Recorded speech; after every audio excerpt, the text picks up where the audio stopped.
Welcome back to the Rip Curl Pro, Bells Beach, since 1962. People have been coming here to Bells to watch classy surfing, and they're seeing plenty of it today as we've moved through the second round of the men's event. And now about to get into the third. The move was made to take competition over to Winky Pop, and as a result, a big crowd enjoying the big screen down in the Bells car park here. A big shout to everyone out there watching the show go down, and all of you watching our broadcast. Ronnie Blakey with Peter Mel, and we're getting pretty excited about this third round now, Pete, because there is amazing heats established between some of the top seeds that we didn't get to see in round two, obviously, and some surfers that gave us great moments in the second round. First up, Gabriel Medina up against Federico Moraes. And Moraes had put together already today an amazing heat total. Gabriel Medina has yet to surf in today's action. Round three underway. And again, there's one matchup I think that's going to be a highlight of this round. Mick Fanning up against Kelly Slater. Can't wait for that clash, but a couple of big heats to get through before we get there. This one included. Medina has so much variation in his backhand approach. A little bit of a light breeze, it feels like it has come up in recent times. We'll see how Federico adjusts. He did drop some very big numbers in his last effort. Cotton candy on the lip. Let's see if those guys can eat it up. I like that. 26.5 minutes to go and no waves just yet. But Medina having a look at this insider. Let's see what he can do.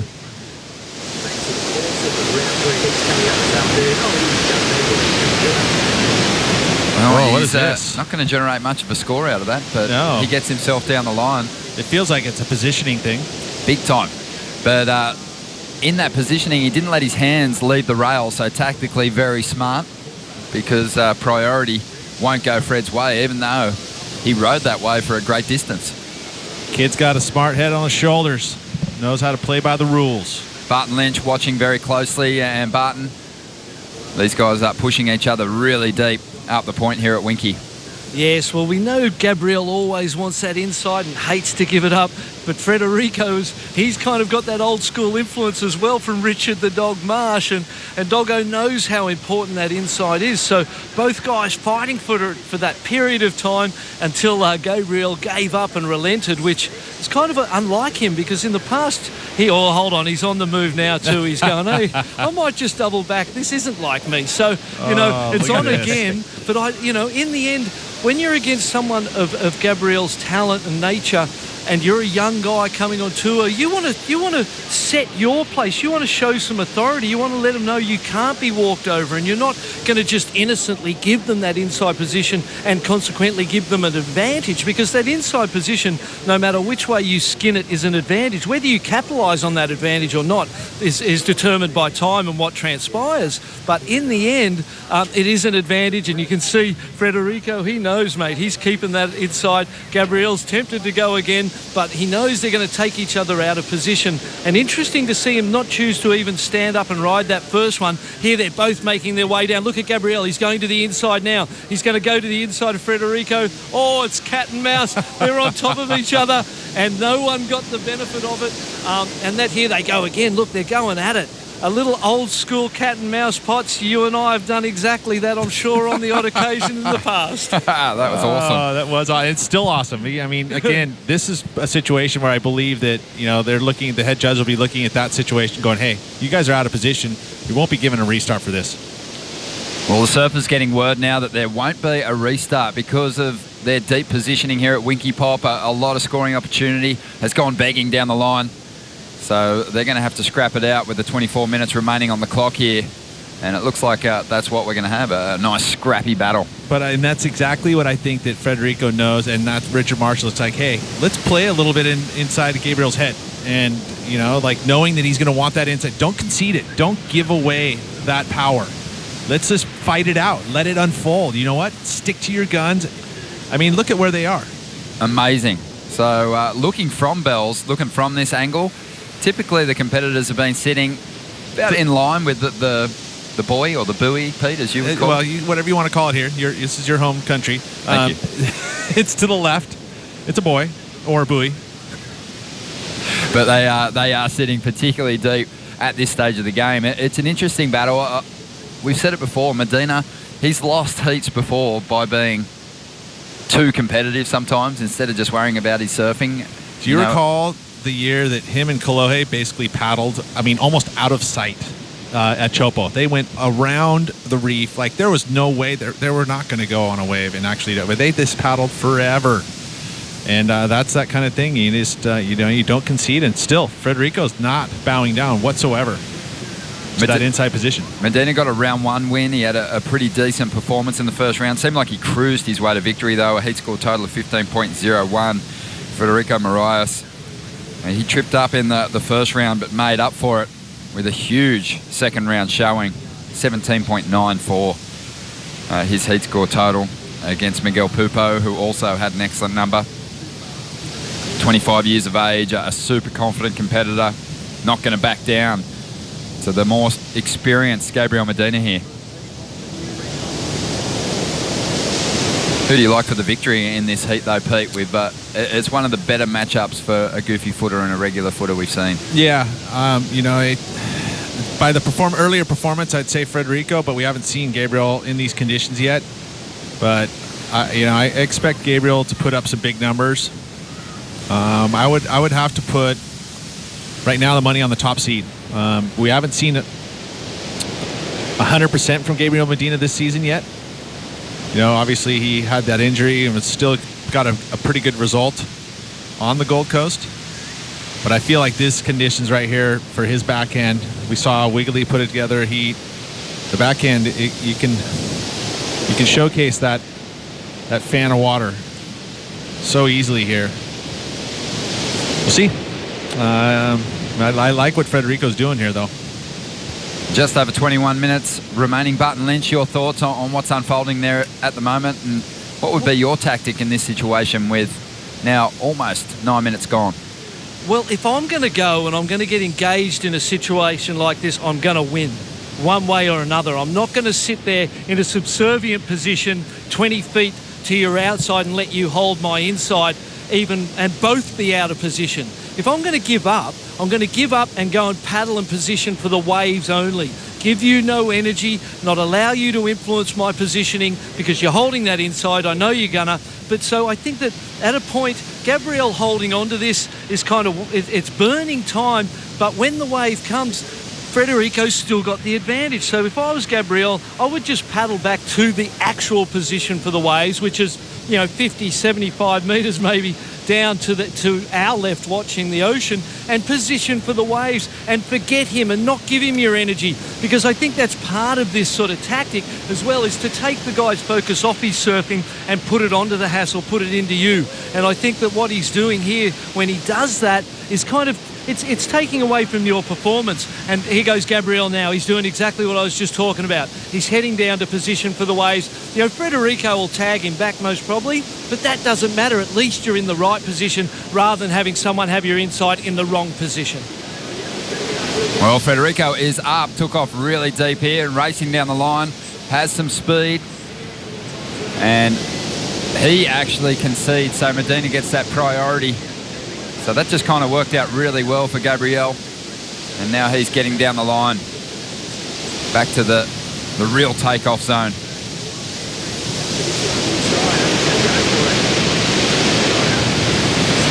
That was a long wait for Federico to give it all away on that wave, Pete. Yeah.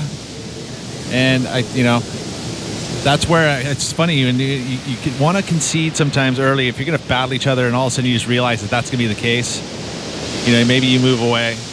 But I understand that his idea was that he knew you're too deep, so maybe he thought he was close enough to the takeoff zone to get there if a set were to come, whereas Federico was a little bit too far away. You know how he positioned himself just off of Federico enough to kind of keep himself a gap.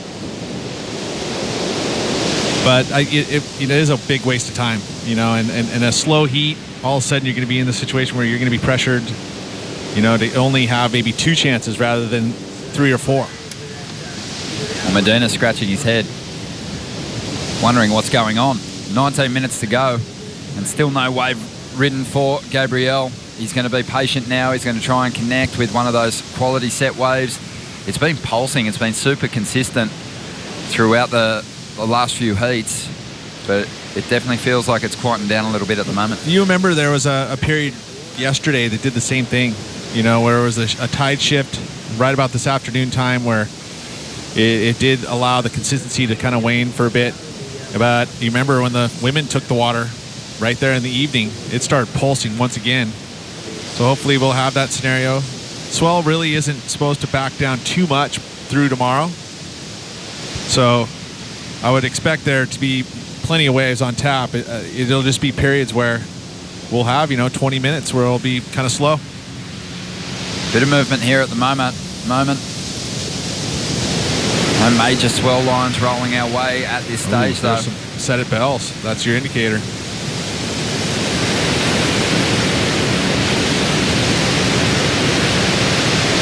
Medina obviously aware of how dangerous Federico can be. He would have no doubt caught that second round performance. As we see some movement at the moment, and Gabriel's going to get his first ride using priority. Let's see how high he can go with this one. Explosive on the second turn. Just transitioning, trying to get back out in front of this one, doing so well to generate speed. Even coming from behind this wave, he gets a decent finish. So it'll be a lot better than the 1.23 we saw from Marias. But he's now left out the back with a good looking set wave here. Let's see what kind of deep lines he can cut into the face of this wave. First move is solid. Long bottom turn into another whipping arc. Quick float, trying to get back up there for a couple more. Bashes the lip right in front of Gabriel. Tags it one more time. Still rolling through the inside. Tweaking on that tail. And the whole beginning of this heat has just panned out beautifully for the surfer from Portugal. Wow. That wave kept on giving all the way through the inside. Wasn't that easy to surf. His style with that glacier conditions definitely was better for him to do those arcs on the face. That wave didn't allow it.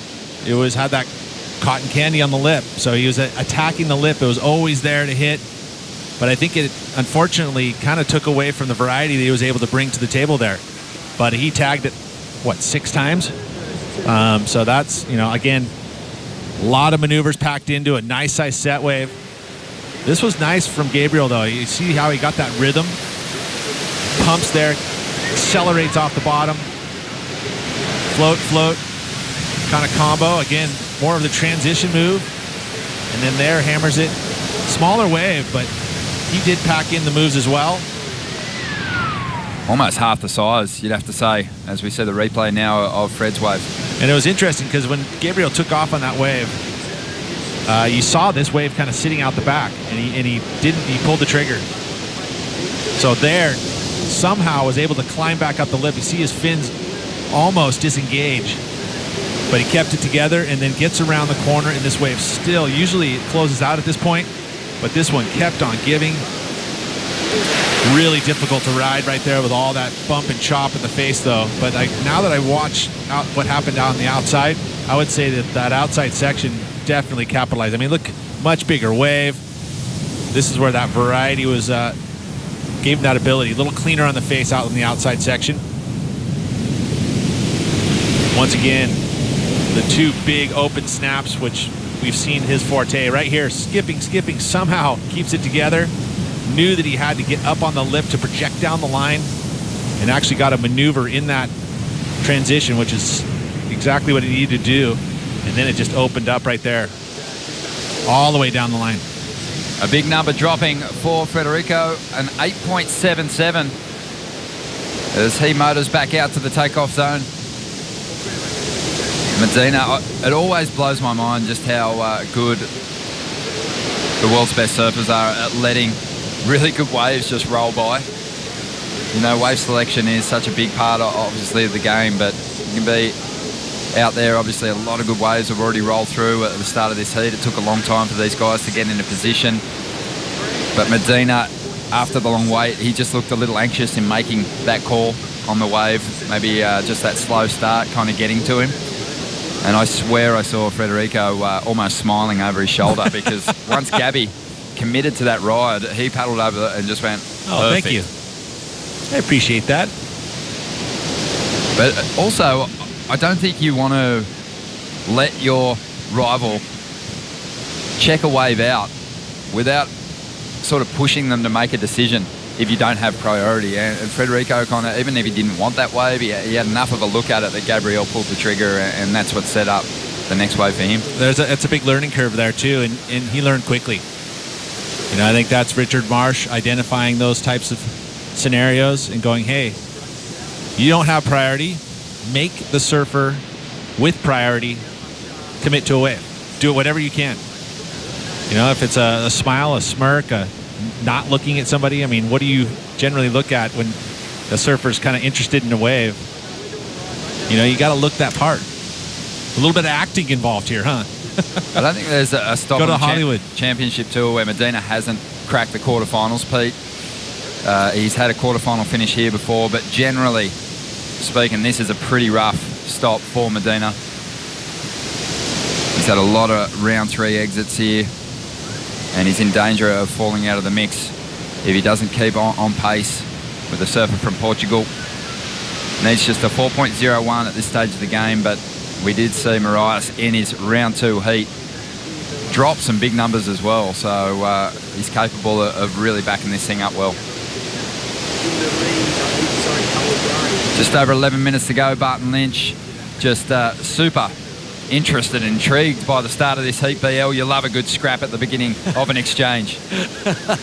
Don't mind it, Blakey, I've got to say. But it's interesting to note that in the end, that what Federico was able to do with Gabriel at the start, he didn't win that initial exchange because he ended up taking a wave, giving Gabriel the priority. And so out of that whole interaction at the start, Gabriel got the advantage. But what it did was it baited Gabriel and it put his mind into paying attention to Federico. So rather than Gabriel just concentrating on himself and the waves and having this clean focus, he still had Federico in his head because he'd been going him, you know, right from the start of the heat. And then Federico only had to sort of paddle, show some interest in that wave, sold it more or less to Gabriel. He went the 6, and behind it was the bomb, the 877 for Federico. So that was a byproduct of what Federico did at the start of the heat that set up that opportunity for him to get the bomb. That's, I mean, it's exactly what we were kind of talking about, Barton, is that you get in their head and you start to scramble the pot a little bit, and then all of a sudden the decision-making gets skewed. It'll be that immediate situation that it transpires into to give you an advantage. It could be something a little further down the line. You never know that. But Gabriel Medina's looking at an absolute smoker here, boys. Watch out. And despite the fact he took off on a mediocre wave before, he looked fast and he looked explosive, and now he's on a better wave and already letting go of a huge backhand snap to kick this one off. Rolling through to the inside. A beautiful projection float to get back out in front of it, and he unloads a monster hit. Ooh. Can't get back up there for the finish, but I don't think it'll matter. A big combo there, Pete. Mix things up pretty nicely and surfing with a ton of speed. Well, again, we've seen that the judges like a set wave, and I think you're right, Ronnie. I don't think that's going to affect the score too much. You would have loved to see him complete that last move. Definitely going to better the 6. Will it match the 877? Don't think it'll quite go there, but it's definitely a closer heat now, and it's going to come down to these next exchange. I kind of disagree. I think Really? it should definitely be up there with the 877. Have a look at the power in these next couple of hits. Not that one. This thing. After this, he's carrying so much speed into this turn. That was pretty solid. I will give it that. But the finish with the fall, I think that'll affect it. I don't see it going quite as high, but I mean, if you check out, I love the rhythm that he carries on his backhand. He has this like effect of just all of a sudden he gets into this mode of connection just with the lip. That might be what keeps this score a little lower. Just that second turn didn't have the big impact. But there's that one. He comes around. This is the one that's connection. Again, with the ruffles on the lip, it's really hard to really get the water flying off the rail. It's more about connection with the lip. And we take a look as a comparison here. Similar size waves. You know, that carve has scored so well for Federico. You know, right there was the only little stumble that I saw on this wave, and then it got a little bit repetitive here. But I still feel like this wave's going to be a little stronger. Yeah, you were right. Definitely had a lot more opportunity down the line. And then now look at this setup right now for Federico. So we got a 7.57 Medina. Pete Mel on the money. I just loved how committed Gabriel is to those bigger turns. I think it's just a little bit more inverted and a bit more vertical in his approach compared to Federico, who, as you said, has been scoring really well with those rail turns. There's nothing wrong with them. I just like the risk in Medina's approach. Well, it's that backhand and that forehand, really. And, you know, where he's placing his maneuvers is a critical section. But I think that blend of what we saw of all those different types of maneuvers from Federico, just, again, it's the entire presentation, too. You know, if I were to put my judge's hat on, I like when a wave is done, surfed well, start to finish, and, you know, where Gabriel had that fall at the end. Just under 7 minutes remaining here. Gabriel Medina has taken the lead. Mariah's now chasing a 4.8. Still plenty of time on the clock. Just over 6.5 minutes to go in this one.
A great battle unfolding here, the first heat of round 3 with Medina out in front.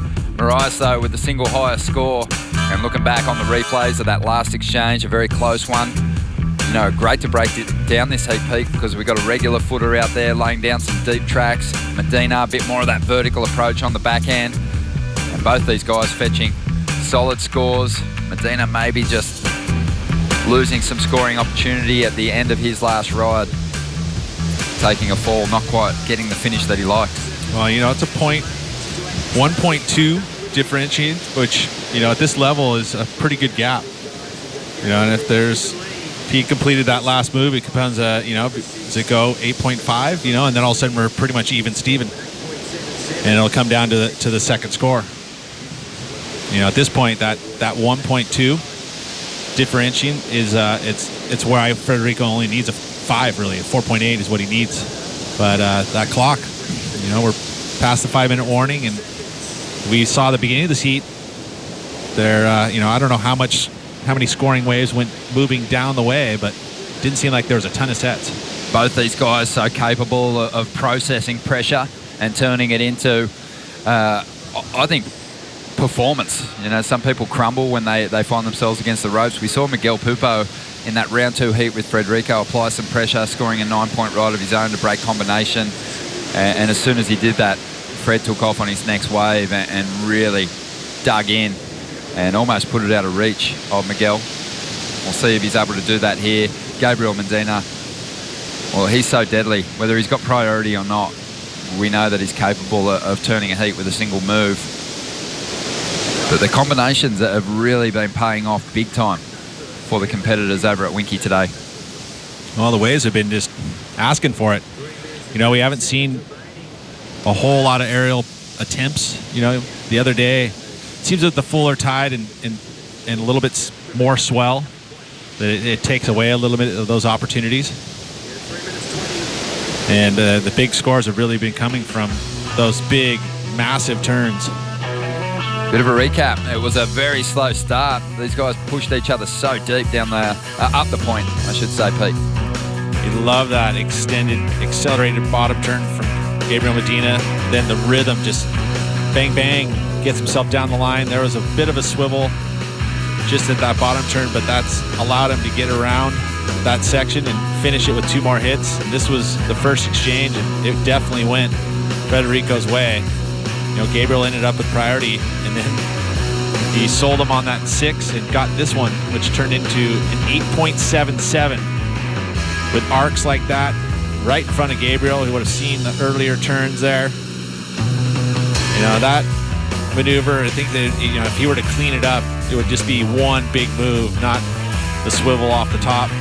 But either way, it's enough into the excellent range. That's the best way of the heat. Yeah, I think he just gets Medina for basically more moves and a finish. I still think Gabe had 2 better turns on this ride than what Fred did on his. It was just that combination that got the better of the backhander. Well, and I think that combo there, that float projection underneath float to come down to this beautiful hook snap, that combo of those 2 turns was probably the best of the 2 waves. But you're right, it really did come down to those arcs on the outside and the finish for Federico. And then the fall is the true separation between these 2 waves. Marias looking for a score. He only needs a 4.8 to get himself back into the lead. Not a lot of time left. And he's going to have a crack at this one. Not a huge wave, so he's going to have to really dig in. Couple of solid hits out into the pocket, slicing away, putting everything he has into this medium-sized set. Only needs a 4.8 out the back. Medina trying to better a 6. And he is loading up. He's going to take to the air. Throws that backhand air reverse. Trying to hang on to it. Bouncing around in the foam. And he won't get the completion. And he's not giving up. 1 minute to go here. And Medina just assuming that Federico is going to get the number. He did surf that smaller wave, Pete, very well. So he's a good chance. We're waiting on the numbers to come through. My gut says 5. That was the score that I was just going to throw out there just by watching it. Again, it is a significantly smaller wave, but he did surf it very well. You know, this turn here felt a little hurried because he wanted to get to this final section in time. But that was enough for the completion. And look at this set out the back. Wow. Can Gabriel Medina get there? It doesn't look like he will. 20 seconds to go. And the number is in, a 5.17 for Marias. Medina shaking his head. He ducks under this one. And he is going to be leaving Bells Beach with a 13th. It's been a tough Aussie leg for Medina. But you know what? He's probably going to be in a better position leaving Australia than he was last year, because he does have that semi-final finish from the Gold Coast last year. He took a couple of 13ths and a 9th. And Medina tried to go to the air, almost stuck that air reverse. Well, we saw he did that similar move at Pipeline, where he crawled back up to beat Mick Fanning and take the world title away from Mick. He literally crawled back up onto a surfboard. I'll tell you what, since then, it seems like the judges have been crueling those layback recoveries in the foam. So even if he rode out of that move, I don't think he would have got the score that he needed. But what a performance from Federico Marias. Moving on through to round 4. We're going to take a quick break. Up next, Michelle Perez and Kyle Belli.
Michelle Perez in the red. Welcome back from Gabriel Medina will not ring the bell in 2017. Knocked out of the event by the rookie Federico Moraes in the first heat of round 3. And Federico there with his coach, the former finalist Richard Dog Marsh. How good is celebrating Marsh? that win? Richard Marsh is he's a character. Whole different type of coaching coming from him, but it works. You can see, look at him. He's just barking. He is. Richard, He's Dog buzzing. Marsh. He was part of that amazing final back in '87 with Nick Wood. Nick Wood was 16, but it kind of overshadowed the fact that Richard Dog Marsh was only 17. It's got to be the youngest ever championship tour final. It's going to be hard to match. Right now, though, we're getting set for another big heat. Michelle Perez up against Kai Obelli. And at the top seed, Michelle Perez, really deep here. Looks for a quick start, but that wave shuts down. Well, you'd know that Kaya would be fighting for that inside spot. And again, early in the heat, they push each other pretty deep. Michelle looking to be in some of his best form at the moment. Getting some solid results during the Aussie leg already with big hacks like this. As he brings this one through to the inside. Bit of foam on the face, but he's still able to let go of some very critical turns. Some solid combos there. That one picked up under Kaio's priority. That's much better than his first. Well, there's two things I noticed right out of the gates. I mean, one is that Michelle Perez is by far the most experienced on that type of surfboard construction. He's been riding EPS, Firewire surfboards, almost since his career on the championship tour. He was the first to make that transition, never shifted from it, so he is really used to that type of construction and the way that board feels. He never switches back and forth. The other thing in the beginning of this heat, that first wave that he rode, did you see how he pumped down the line, pumped down the line, pumped down the line, and then pumped, and actually created that gap, which gave him this wave? But he's so comfortable in these things. He'll ride it in every type of condition. So sometimes you'll see a surfer go to poly and then go back to EPS, but it's all about EPS construction for him. So he's got that alive feel. And even though these boards can sit on top of the water, he has learned how to ride them. And I feel like he's actually dialed his equipment in even more so. And this season, he looks really good. He's going to drop a good number for that second ride as Kai Obelli now looks to get his round 3 campaign underway. Draws off the bottom. Attacks that first section. Wants to find some release here though. Banging it as he hammers down the line. It's a good sized wave. He's going to get out of there now. Michelle Perez, he just got a little more scoring opportunity down the line and the opportunity to really round out his maneuvers though, Pete. He got an 8 on that last wave. Yeah, and he did it pretty easily. I mean, that wasn't even that high quality of a wave, but his turns are so big and so fast and so intense. You can't help but give it excellent scores. I mean, what a way to start. You know, you didn't see the beginning of the heat battled too deep. They did, separate themselves. And that was Michelle conceding, I'm going to take this wave up. Didn't work out, but I'm going to get down the line, put myself in the right spot. And he got rewarded with that second wave kind of falling right there into his lap.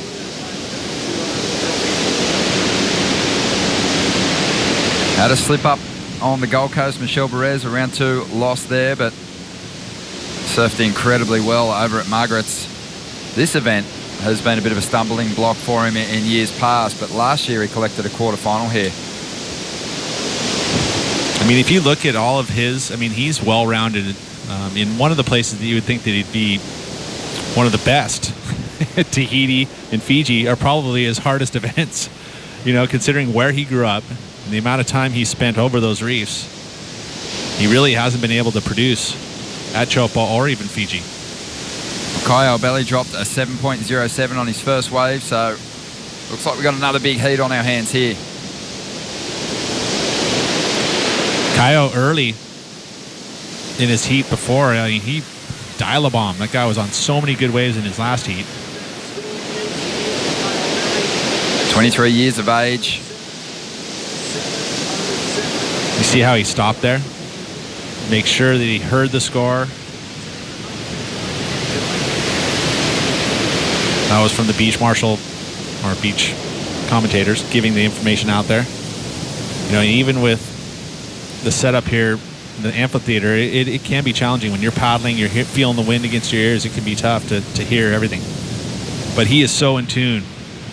Definitely the judges saving those bigger numbers for those set waves. You think about Michelle's ride, just how rounded his turns were.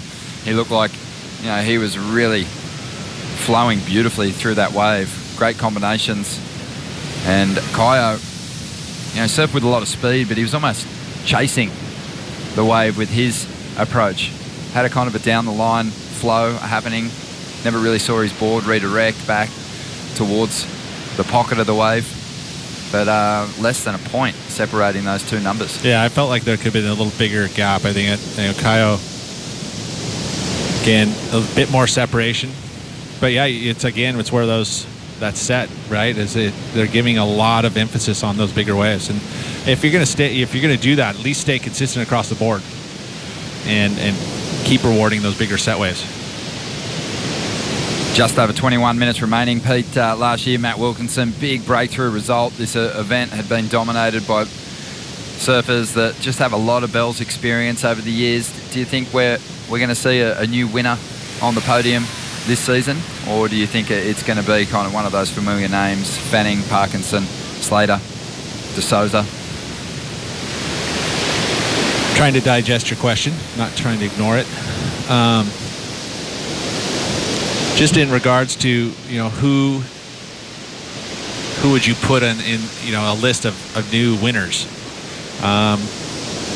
You know, Owen looked really good. I think he could be somebody that could fight for that position, especially how his first start of the season. So yeah, I would put him in there. Even Michelle, for an example, in this heat, I think that he's been surfing to that level. So I think there's a new winner in the mix there. Talk to me after round 3. Oh, that just makes it easier. It does. That's why I'm asking. I think Geordie Smith, John Florence, a couple of names like the size of the turns, rail turns they've been doing lately. It'll work well whether we're here at Winky or over on the Bells Bowl. But Barton Lynch enjoying a chat with one of his old sparring partners, Richard Dogmarsh, after that big heat win for Frederico Moraes. Yes, mate. Doggo came past and he looked at me and said, "You would have loved that, wouldn't you?" And I said, "Oh, that was beauty." He said, no one's taken it to Gabriel Medina at the start of a heat like that. And he said to Frederico, "Hey, no one's done it to him. You might not win the heat, but you will rattle him."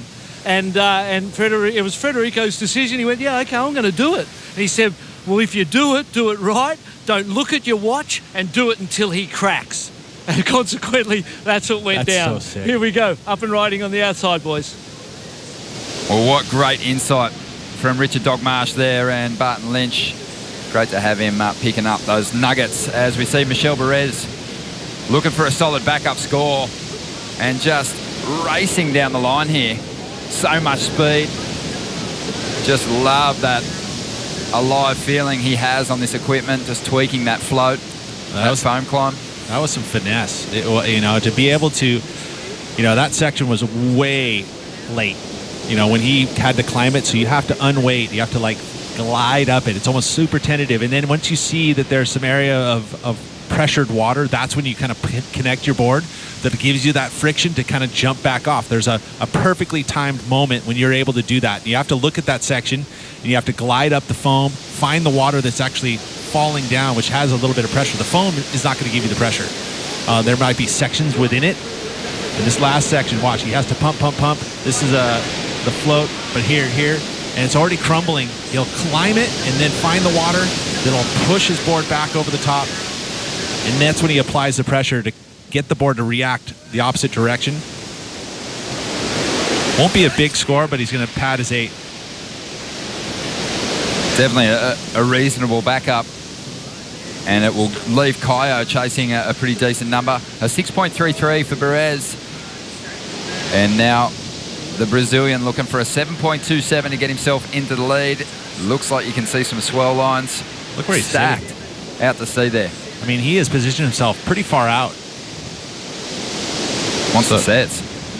And that's, he is that guy. He's that dial-a-bomb. He knows, he pays attention to what the judges are looking for. And he'll be very patient for, a surfer that's only been a couple years on the tour. He's figured it out pretty quickly. See something he likes here. Couple of high line pumps before digging into this turn. A well-rounded frontside carve. And again, just pivots around that leading arm before bringing it through to this section. A beautiful frontside snap, setting the tail free a couple of times. Yeah. Great combination there. Big start, huge finish.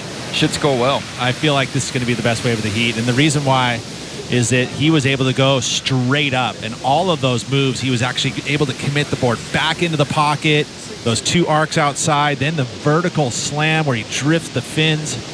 I mean, that was top to bottom. It was a set wave.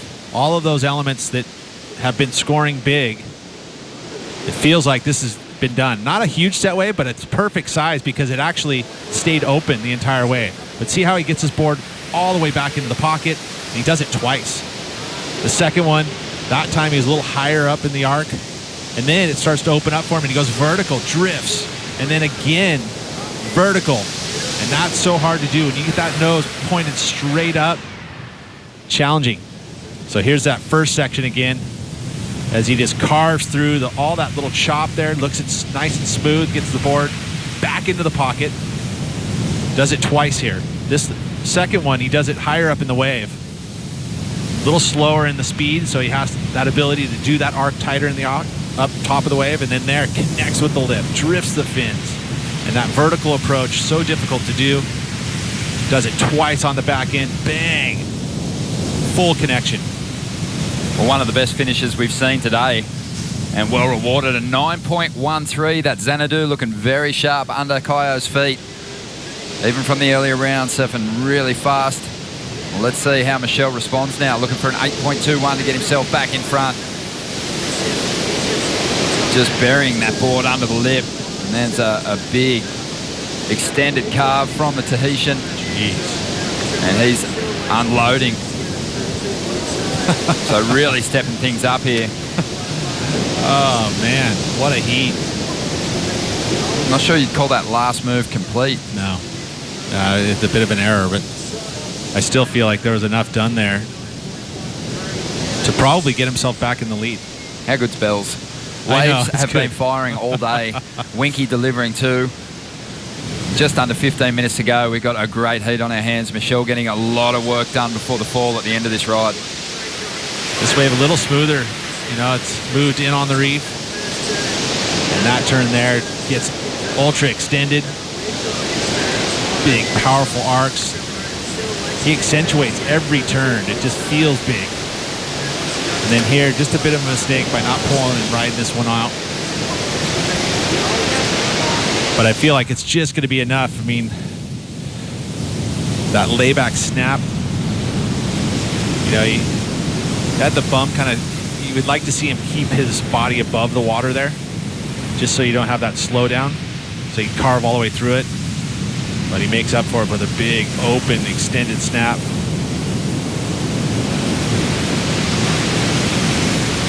Love how Michelle consciously tries to mix his moves up. Again, I think a lot of that comes from the fact that you're so confident in your equipment.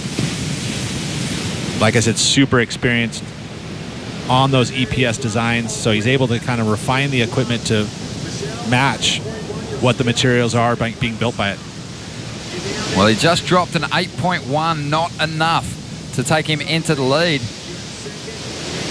He was chasing an 8.2. So Michel Perez now looking for an 8.11. So crucial that he made that last turn to get the number he needed to take the lead. That's exactly what it was. You know, he rides out of that. It's an 8.5, and all of a sudden you're in the lead. But I don't think Kaio, knowing he's not going to underestimate what Michelle can do, so he's going to do everything he can to get a higher score on that 7.07 as a backup. Yeah, just under 13 minutes remaining. Plenty of fight left in both these competitors. Should be a good finish to the second heat of round 3. Let's check in with Federico Moraes, causing a huge upset in Heat 1, getting the jump on Gabriel Medina. He's with Strider. Thanks, guys. Well, Federico, there was a lot of hassling in the beginning of that heat. didn't want to give up the inside. It ended up working in your favor. I know. I knew it was going to be a really aggressive hit. Gabriel is a really aggressive surfer, likes to start on the inside. And, well, I like to start on the inside as well. So there was a bit of a hassle at the beginning. But, yeah, things went my way. Really close hit. I was needing a 4-8 by the last 2 minutes. And, yeah, gladly I got them. Well, you did. You started out strong, though. You had a really great wave, into the excellent range. That must have felt good as well. Yeah, definitely. It was a long pedal though, but yeah, it was a really good wave. Gabriel went on the first one. I got the biggest one just behind, and yeah, just surfed to my best and got an 877, I think. And then yeah, that gave me a big lead on the hit. And yeah, I was needing a 4-8, got a 517, which yeah, made me really happy. You ready to punch the Portuguese flag into the bell? Hopefully. I don't want to think too far ahead. There's still some hits to go and some really good surfers to beat, but yeah, the waves are fun and I'm trotting to surf again. So hopefully tomorrow we can put a show again. Well, congrats on the heat win, and we'll see you on in the next round. Thank you guys. Thanks. Cheers, Strider. Back to live action now. Kyle Belly looking to get rid of a 7.07. Great start. Surfing with plenty of speed and a huge fin throw there. Just hung up for a moment. Went down the mine here at Winky. It's a good wave to just attack, isn't it, Pete? Because you see Gabriel Medina making his way up. Good wave to attack, though. It isn't super punchy. You can really let go of some solid turns on that inside. For sure. One of the things about Kaio that I've experienced talking with Xanadu, one of his shapers, is that he is one of the best team riders in giving feedback. Here we go, Michel Perez up. And he's going to get out of this one just a little too deep on this occasion. He's trying to track down an 8.11 and have a look at Kaio just trying to get back to the takeoff zone. So, bit of an error there, wave selection-wise, and lost the priority for Michel. So Kaio, with that ability to be able to give that feedback, he is so in tune with his equipment. He will remember, he'll look at boards and he's able to articulate that to the shaper in a way that all of a sudden that equipment gets really dialed in. It almost has a photographic memory when it comes to board designs. He'll actually recall boards from, previous years and call them up for Xanadu to kind of remember them. Hey, remember this? And so there's that relationship that's, I think that Kaio understands how important that can be, is to, and he's also been able to do that. He doesn't always ride just Xanadu's, although he's dialed in with that equipment right now, but he rides other boards and he's able to work really well. And I know that he's been working with variable foam and a lot of communication happening within there, even telling them about the foams they're using. And it's really helped out Kaio. He's been improving. Since he's been on the tour, he's getting better. It's kind of an open forum, that feedback, like you said. Went to a little speech Darren Hanley gave the other night with Mick Fanning and Matt Wilkinson present, and Mick was saying, Darren loves it when I ride another shaper's boards. Matt Biolis' shape boards for Mick. Mick's ridden some of Kolohe's boards really well at Trestles and taken some of that intel back to Hanley. And then other team riders have ridden other shapers and taken information back to Biolis. And, it's just a way to keep the equipment evolving, a way to bring a fresh feel to your surfing. Yeah. At the moment, Michel Perez is in need of an 8.11 and checking the clock. A lot of the stuff's been done, right? Even in the 70s in the equipment, there was such an experimental frame there.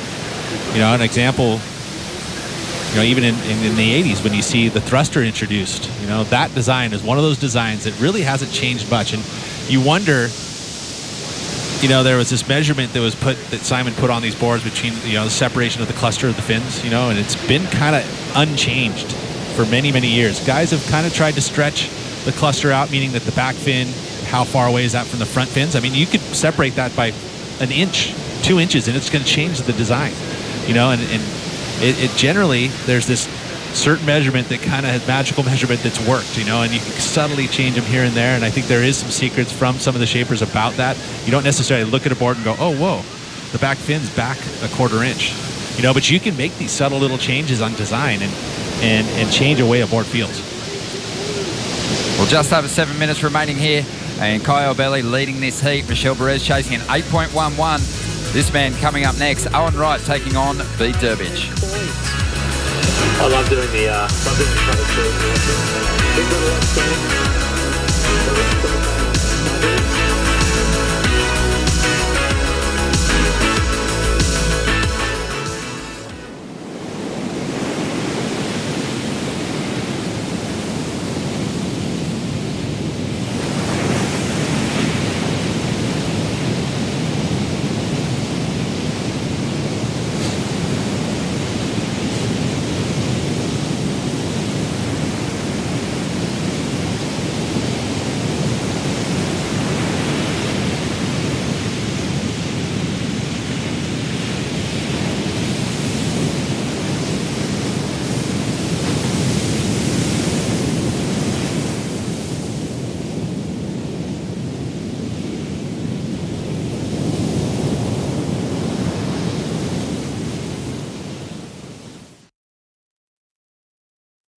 There is a spot up for grabs in the 4th round here with Kai O'Belly leading Michelle Perez. It's a close heat, both surfers with solid totals. And just a 1/10 of a point separating these two competitors at the moment.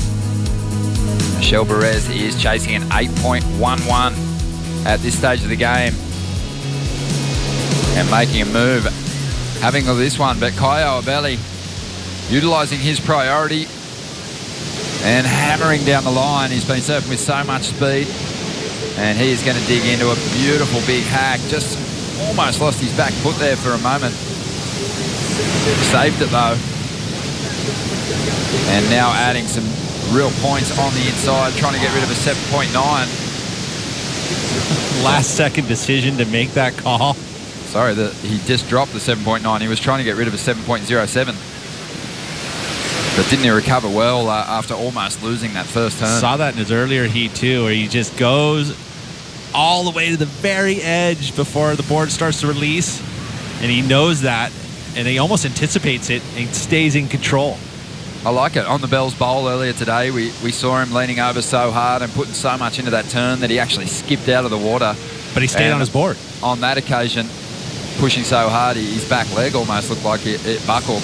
But Michelle Perez still has a chance here. Needs an 8.94 from this ride. 4 minutes, 20 seconds to go. And just trying to get back out in front of this wave. Doing a great job at this point, but can't find that wall down the line. Gosh, he's one of the best on his forehand, projecting off of those lips to cover sections. I mean, it seems like he could just do it 50 yards with one floater. Yeah, he's got for a big, heavy-footed, back-footed surfer, he's got a real delicate touch when he taps the lip, doesn't he? I mean, all of the top 34. I mean, I think that's really, truly where the magic is being able to kind of wait and unweight and having that timing and that quick twitch to be able to do it. Because that's really the delicacies that allows speed to come from riding waves. You're using the energy of a wave, and you've got to be able to absorb it and compress against it in order to pick up speed. Big, long section here to start this wave. How is that? He just digs in, and then here's where the wave starts to speed up. So he has to jump on the lip, but this projects off of it. You see his weight all the way forward on the board, too, which is what he had to do in order to get that acceleration. It just, the wave was too quick. And similar for Kai O'Belly here.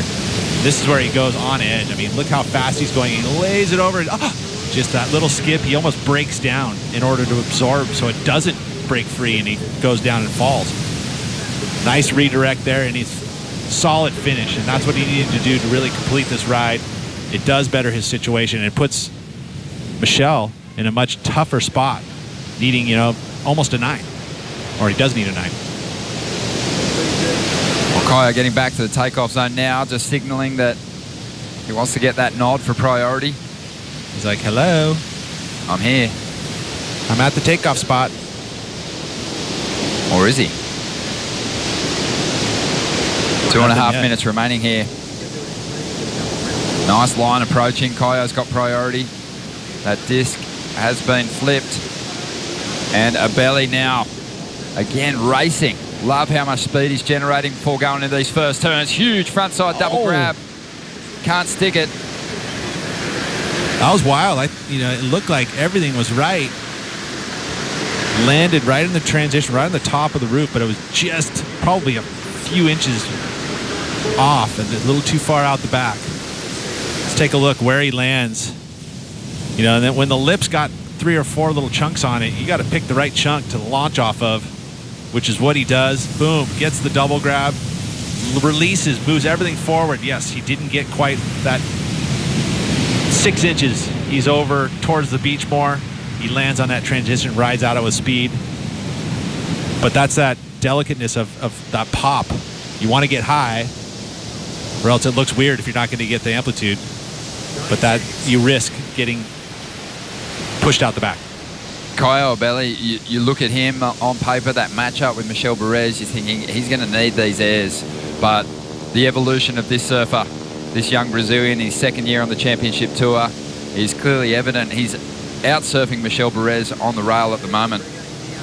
It's a great battle. It's a really close exchange, but he's laying down some big lines. He's holding those turns from the top of these waves right down into the trough and losing no speed through those sections. And that's his study. That's what he does. He knows what he needs to do at each and every venue. So highly intelligent. I don't think he could have done this last year. Michel Perez, is in really good form at the moment. I just love the speed Kaio's carrying through his turns. And I think Kaio's well aware that he needs to get some results before leaving Oz, because this time last year he was one of the most consistent surfers on the championship tour, and coming into this stop he's carrying a couple of round 3 exits. Just on 15 seconds ago, Michel Perez.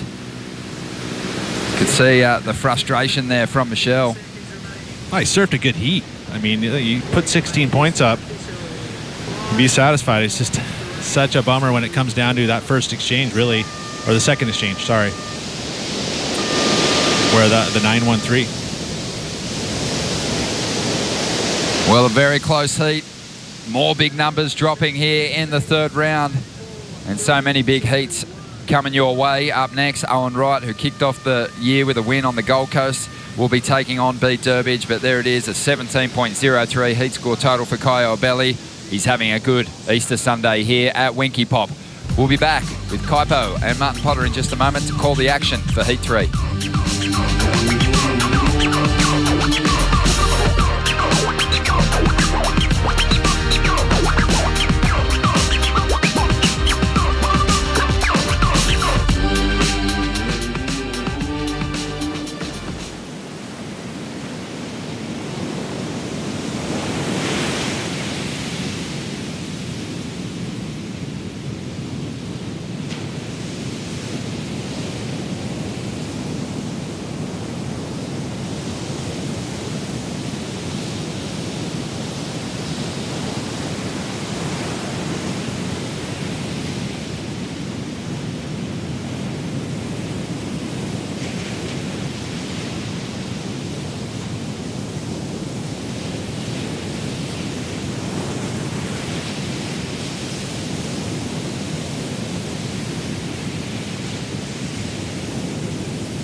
Happy Easter, good morning from Bells Beach.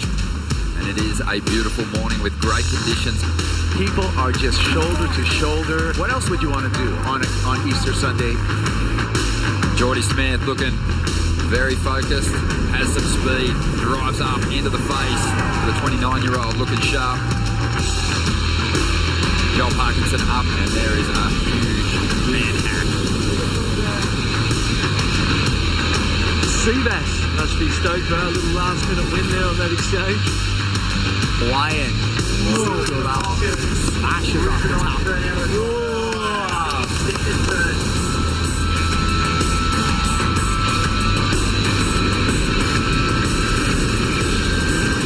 Room, beautiful bottom turn into a big old backhand vert. Welcome back to the Rip Curl Pro. Those were some of the scenes from this morning at the Bells Bowl. We're at Winky Pop right now. Kaipo Girl along with 89 World Champ, 89 Bell Ringer, Martin Potter to call the action, and Potts, more action. Great Winky Pop, and we got 2 inspirational surfers in heat number 3, round number 3. That we do. You just got to go back a year and understand what these 2 gentlemen have gone through to get themselves back on tour and surfing at a high level.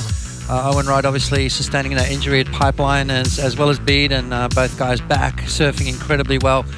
Obviously Owen winning that first event on the Gold Coast, which was sort of a goosebump moment. Such a feel-good story, but they're going to do battle out here at Winky Pop. There you have Owen Wright and Bede Durbridge, round number 3, and it is pumping out there still.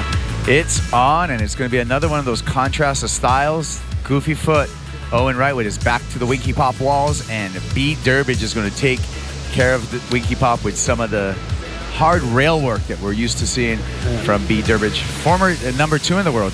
A lot of 3s, round 3, heat 3. Owen Wright's number 3 and Bede Durbridge is number 33. It's going to be the theme right now. Right. I like it. Wonder if they both get 3s on their first wave. I hope not. We're hoping for more. No, exactly. So both guys just waiting for that first exchange. As we see Owen taking that first one as we were at the break on his backhand. Beautiful turn from Owen Wright. Nice smooth surfing. Jams it in the pocket as he waits to come around the section. Floats it up and over the top there, and almost rides out. So we're deeming that an incomplete turn, as are the judges, Kaipo, and there's the score. A mid-ranger for Owen's start. Yeah, mid-range at a 4.5 and priority 2. Bede Durbridge, clock ticking down. Lots of time, 25 minutes and 5 seconds on the countdown. And we go back to the story of both of these surfers. Bede Durbridge injuring himself 2015 at the Pipe Masters, fracturing his pelvis. Horrible injury. You saw the wave. I saw the wave. You were calling the heat pots, yep. And he actually had to have hardware put in there. He was laid up. Amazing story of recovery and just applying himself to that rehab. Also, 2015, Owen Wright, brain injury.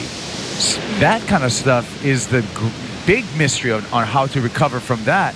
Owen comes back, doesn't know if we're ever going to see Owen Wright surf again, wins the first event of the year at Snapper Rocks. Both of these guys, bigger than surf stories, Potts. I say they're life stories. Yeah, absolutely right. And here goes Bede now.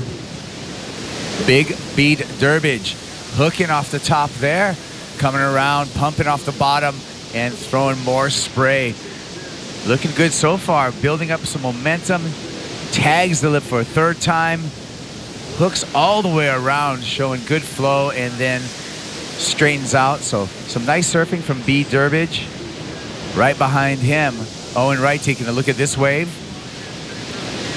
Long wingspan. Owen's going to swoop on this one. There's that deep bottom turn. Gosh, a little bit of extra oomph on those backhand reels, just throwing the fins through the back of the wave. Even more on 3, looking loose, Owen Wright. So great exchange, great contrast as we were expecting, Potts. Yeah, we were. I mean, there's going to be fireworks no matter what. I like that release that Owen's getting off the top. And a little bit different to Wiggly. You know, you look at the backhand attack, and that's the beauty of our sport. Everyone's got a different approach to the wave, and Owen's got that real deep bottom turn, but then that nice release, which gives it that sort of almost that drift at the top of the wave. Whereas Wiggly, guys like Wiggly sort of hook more into it and sort of gouge the top of the wave apart. So I love this different approach. And that's what Owen can do. Owen's got that ability to mix it up. I like the way he gets nice and low off the bottom. That first turn, see that drift that we're talking about? He takes the pressure off the back foot and lets that board slide across the lip there. So amazing stuff from Owen Wright.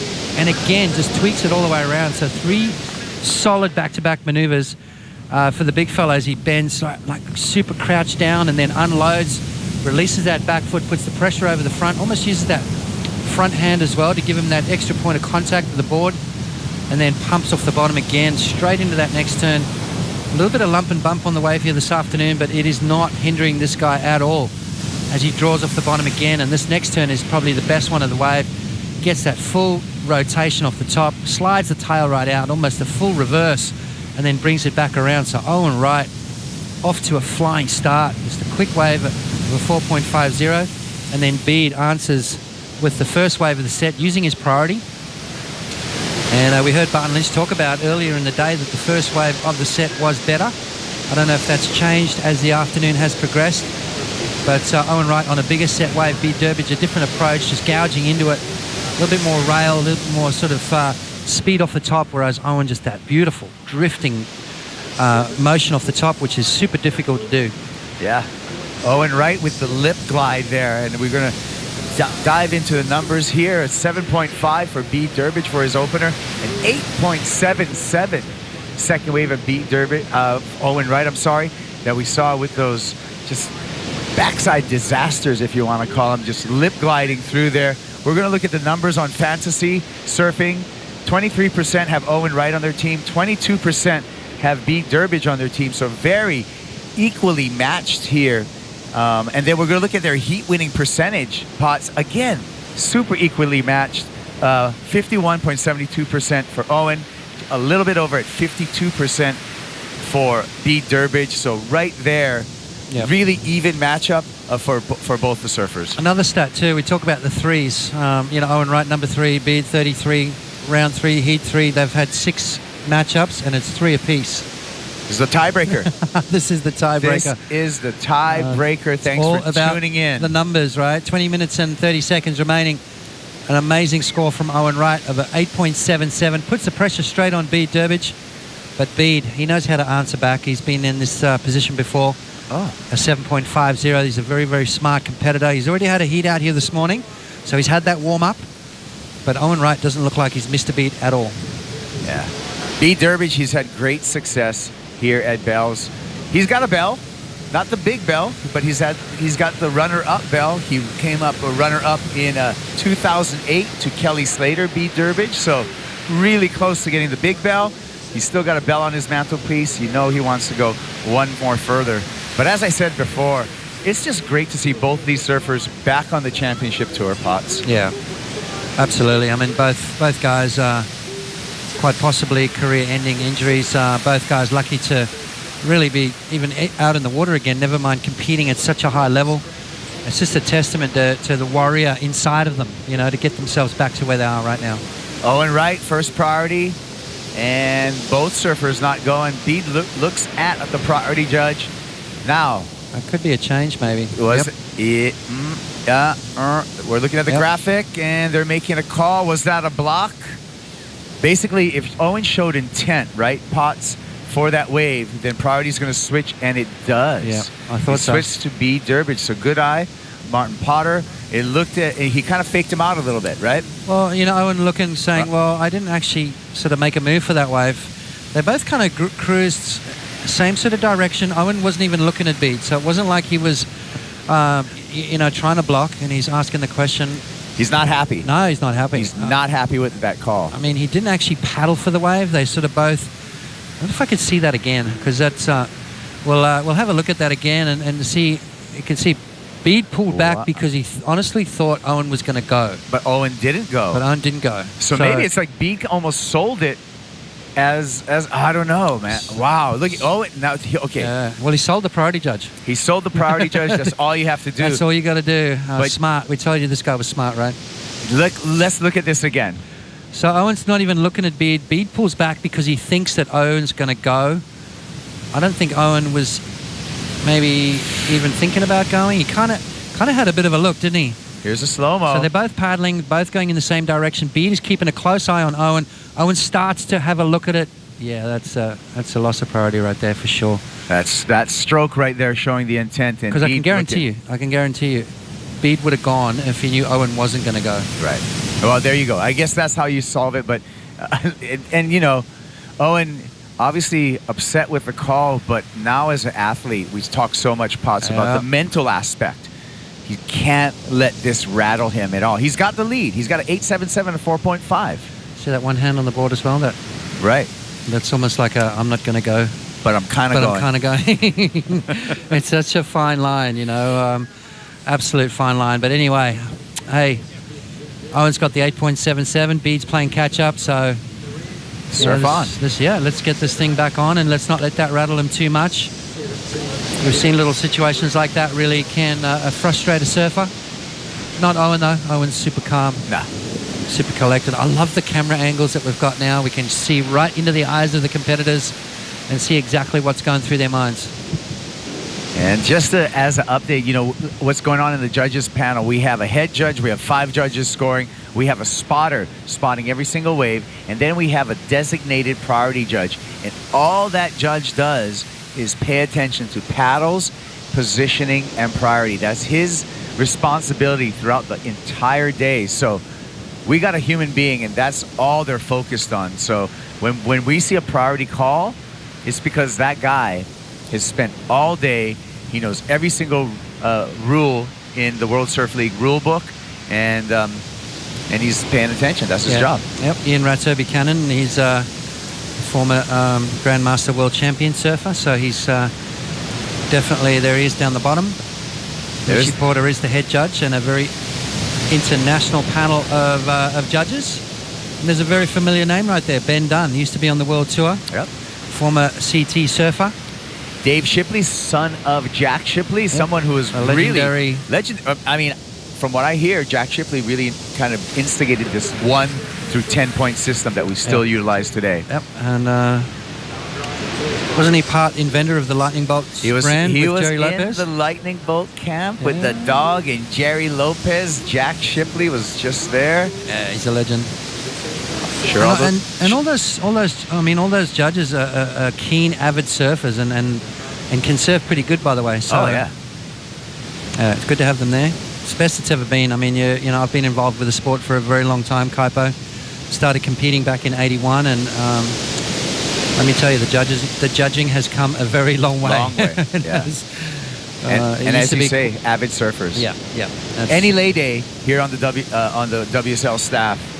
Yep. Everyone from the camera guys to the judges, to us. Yeah. We're all surfing. Yeah, it's absolutely. If we're not surfing, what are we doing this? Exactly. We can be fans of surfing, but we're surfers first. But we're the world's biggest fans when it comes to matchups like this with Owen Wright and Bede Durbridge.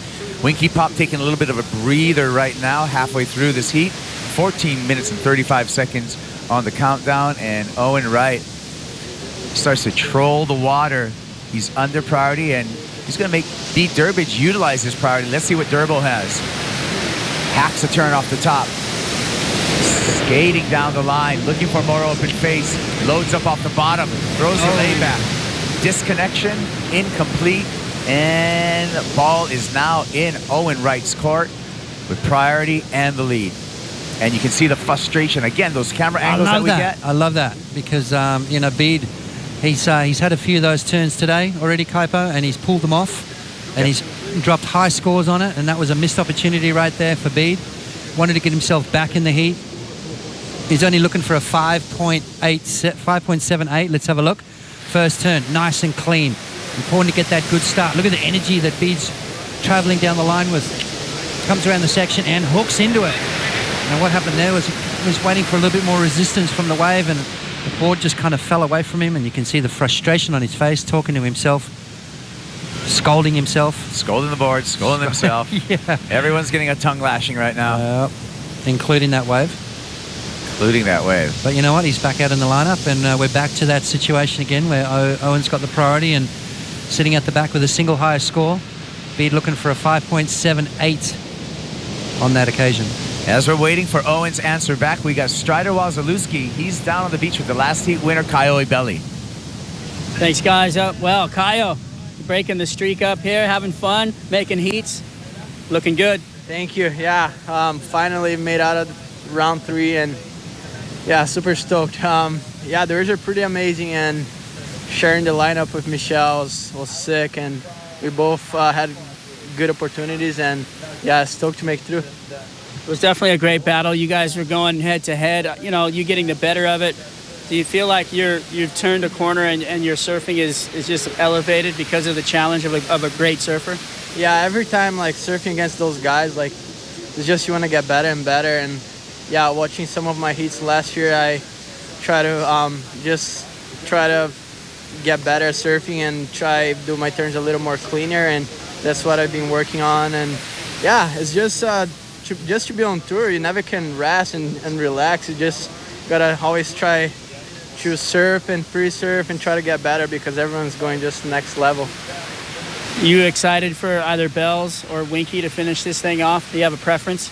I think I like Bell's Bowl. I love Bell's Bowl. I just think it's a little easier to read the wave, and it gives you a better space and time. Here's a little fast. You don't have to do 3 turns, or if you just go for 8 turns, and yeah, you can get a little confused at the time, but yeah. All right, well, congrats on your heat. We'll see you on through. Thank you. All right, congratulations, Kyle. And I like the way that he answered that and committed to an answer. A lot of times, you know, our surfers will say, well, either one. You know, I like that. He said, no, I want to be I want the Bell's Bowl, yeah. Give me Bell's Bowl. I like it. Well, we got a little bit of a quiet time right now, Potts, so we're going to take a short break, but we're going to be back with more B. Durbridge versus Owen Wright here at the Rip Curl Pro.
Welcome back to the Rip Curl Pro Bells Beach, here with Michel Perez, the Spartan from French Polynesia, unfortunately bowing out of the event. Not the result you wanted. Yeah, for sure. You know, like coming here at Bells, and especially here at Winky, it's such a good wave, and it was a good opportunity for me to make a result. But you know, like everybody was surfing so good. Kaio was ripping out there, and I can't wait to see the waves on the playback here. So when you go back and you watch it, do you check on the scores? You see what you could have done better and analyze the heat? Yeah, that's exactly what I'm going to do. I thought on my second best wave, I thought it was a bit higher, but I need to see his waves first, you know, because it's always different when you see someone else's waves. So you can compare.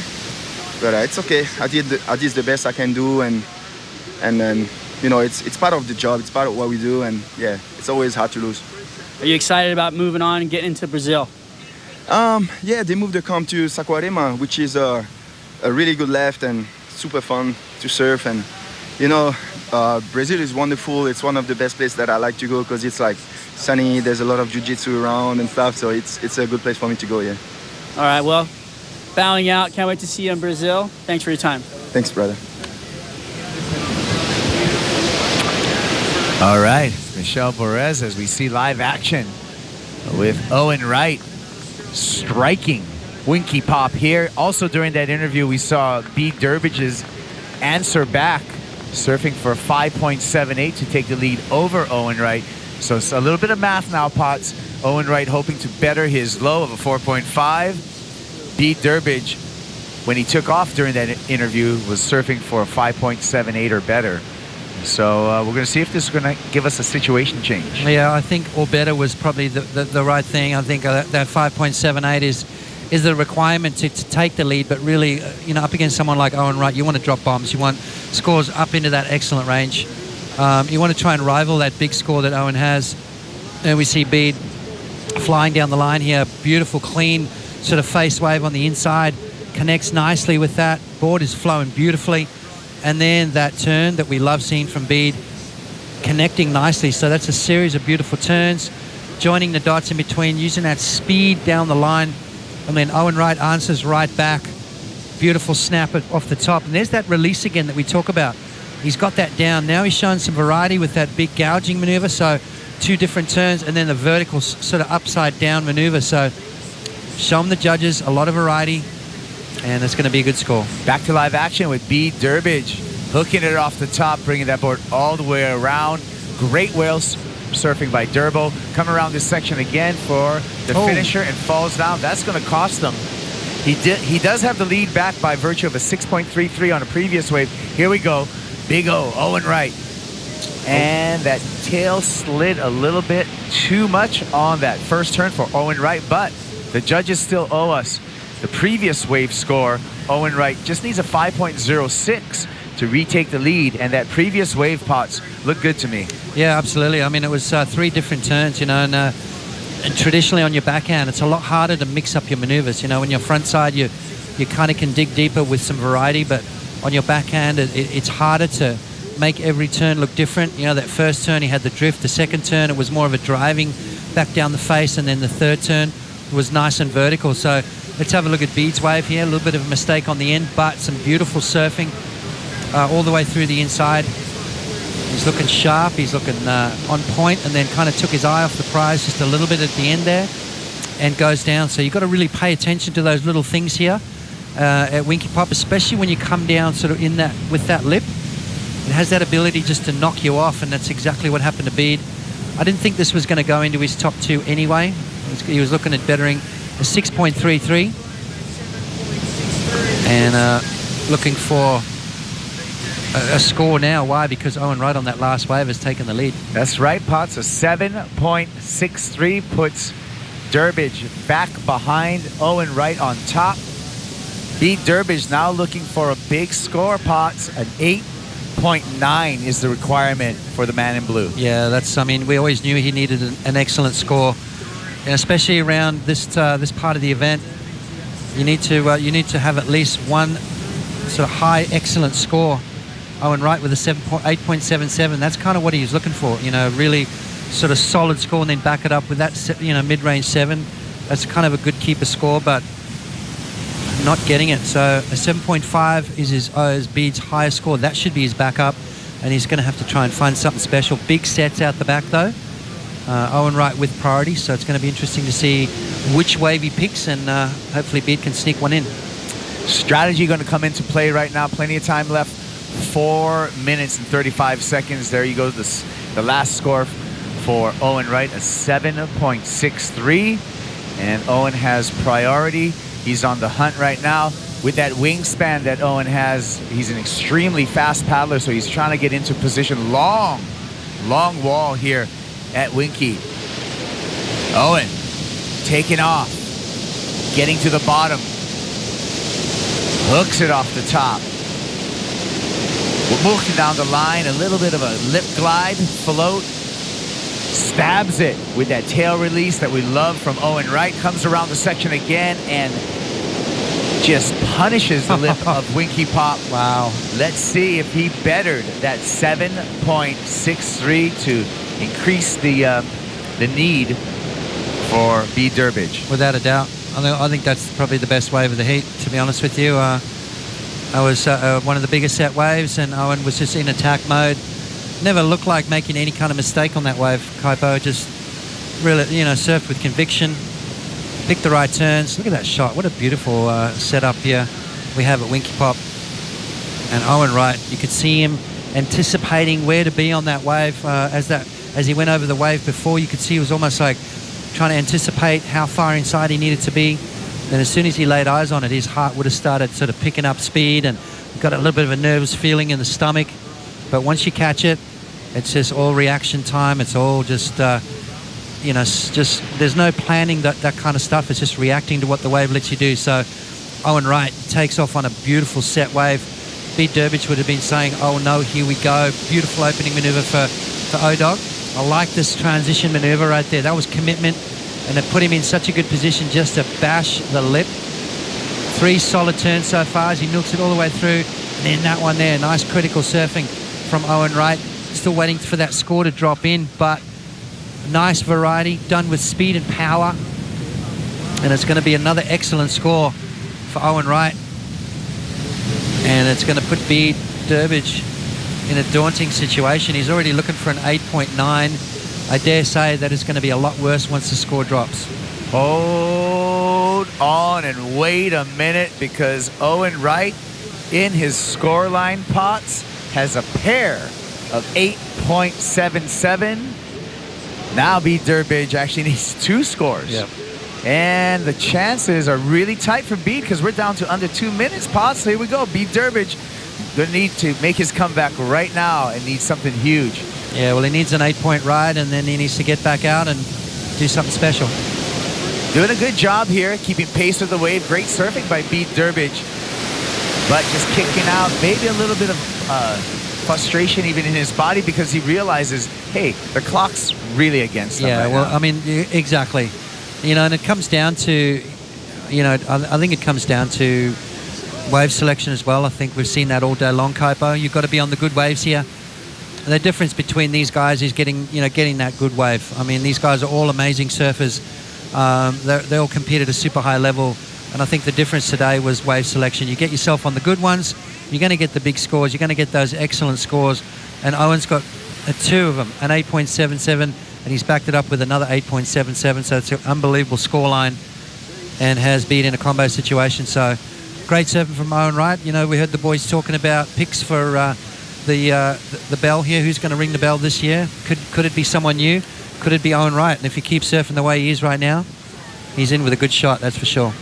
Oh, I think for sure. We saw just an unfortunate wave for him over at Margaret River. You know, he had a quarterfinal finish there. It came out 2017 just swinging at Snapper Rocks. So to me, Owen Wright's surfing right now is, you know, really at the top of the heat for the entire championship tour. Absolutely right, Kaipo. We see another set coming through, and Owen has he's got priority. Beat is nowhere in sight, you know, and this is just the whole thing. I mean, Beat caught that small wave, but he kind of had to get the ball rolling. He had to try and get himself out of that combo situation. Well, we say it over and over again with dominant performances, and this is just that victory lap for Owen Wright. And he can just glide through a couple of turns, come in, and just feel good about his performance. And even on that, you know, looking just tack sharp in his approach, maneuver selection, and overall just speed, power, flow, like we say in the criteria. We're going to take a short break now. We're going to be back. Don't go anywhere, because when we come back, we're going to get into a heat with Kelly Slater and Mick Fanning here at the Rip Curl Pro.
who's ready for anything. At this point, you got to let go and let your surfing do the talking. Close to events, I probably put too much pressure on myself. I just go surfing and have some fun. Fanning, looking like he's got it well dialed now. Here we go, Slater having a look. A beautiful carve to fin release.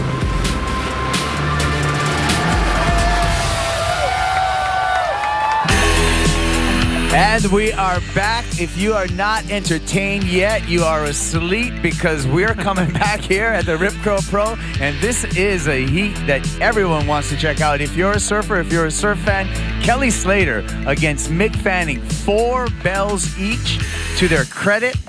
Martin Potter, wow. These guys have gone head-to-head 9 times. They're completely tied.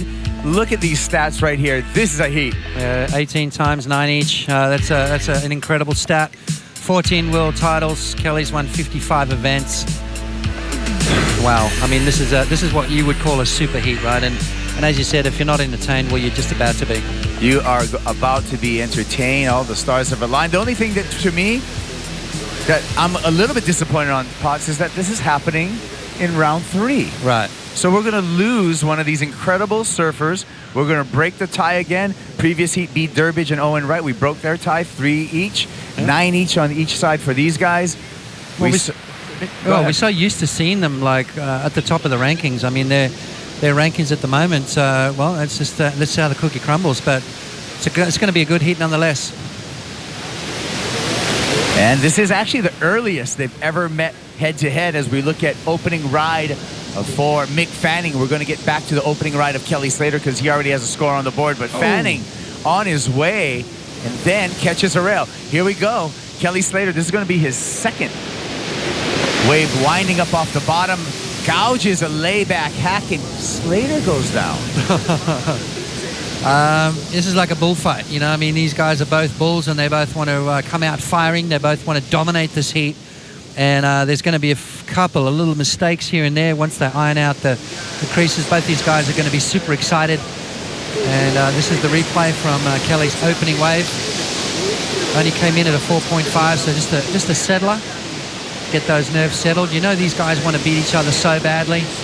And Kelly goes to the air. And incomplete ride. This is Mick Fanning's wave. Both these guys making mistakes here at the beginning of their heat. Mick, just that trademark turn from him. Jams it lightning fast off the top. Goes for another turn right there. Just didn't quite get his weight correctly over that maneuver and goes down. So more sets coming through. 25 minutes remaining. Both guys have had their little mistakes. We're looking for fireworks on the next exchange. Come on, Winky. Give us some action. And it looks like we got some happening right now with lines coming through. Slater duck diving underneath that first wave of the set. Second wave looking pretty good. Kelly Slater in the red jersey with priority. We're going to see if he utilizes that priority right now or if he's going to hand this one over to Mick Fanning. Well, here we go. Slater up, riding, taking that high line, building up some speed down the line and kicks out. Priority air to Slater. Priority to Mick Fanning. Kind of knew this was going to happen though. You know, these guys... There's so much energy around both these two guys. It's just that they're going to have a little period in this heat where they're going to have these little mistakes and they're going to try and they want to beat each other so badly that there's going to be mistakes at the beginning of the heat. Once they settle down, we're going to see some good surfing come through. But Kelly Slater there, obviously maybe looking down the line thinking I can't afford really to let Mick go on that wave, so I'm going to use my priority. And unfortunately that one there not coming to fruition. So a bunch of small scores at the moment for both surfers. Mick Fanning with just a 3.50 and Kelly with a 4.50. These guys have surfed against each other so many times in so many different situations with so much on the line. And here in round 3, this is probably one of the heaviest heats they're ever going to have. Sure is. Both considered veterans here, but Slater with a full decade on top of Mick Fanning at 35, Kelly Slater 45. But the surf world is tuned in, and here we go with Mick Fanning.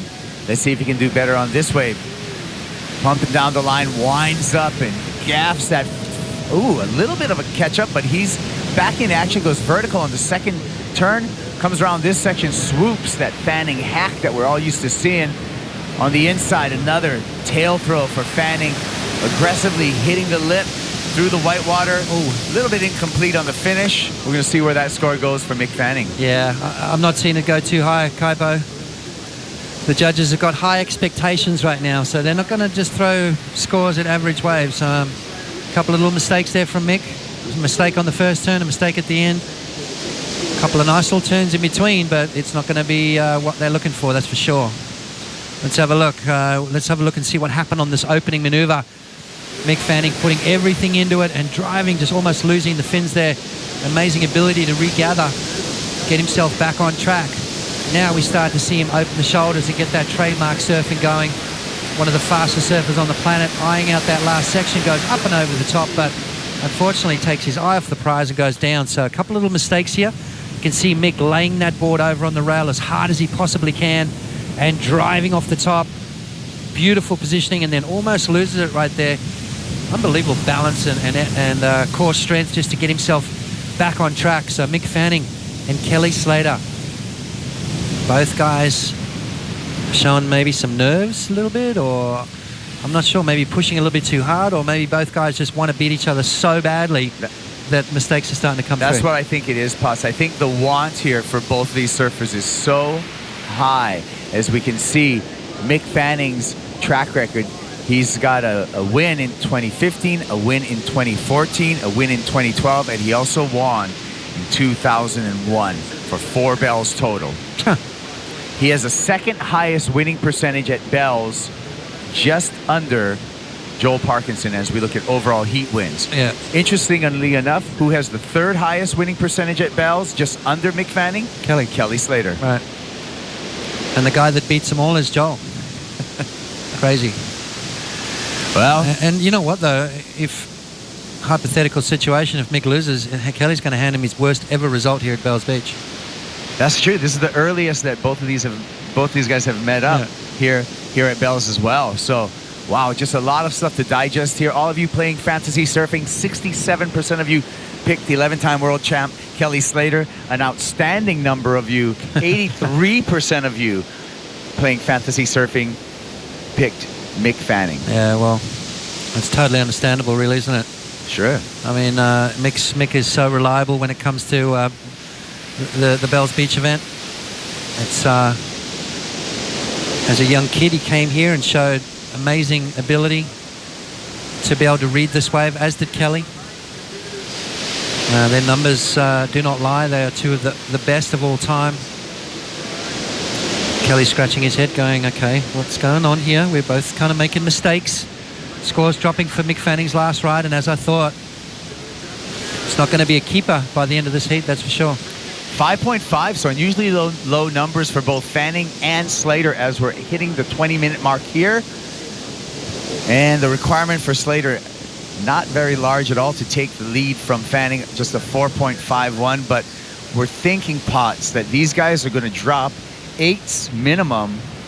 They better. Sooner or later. Or I'm going to right? be very disappointed.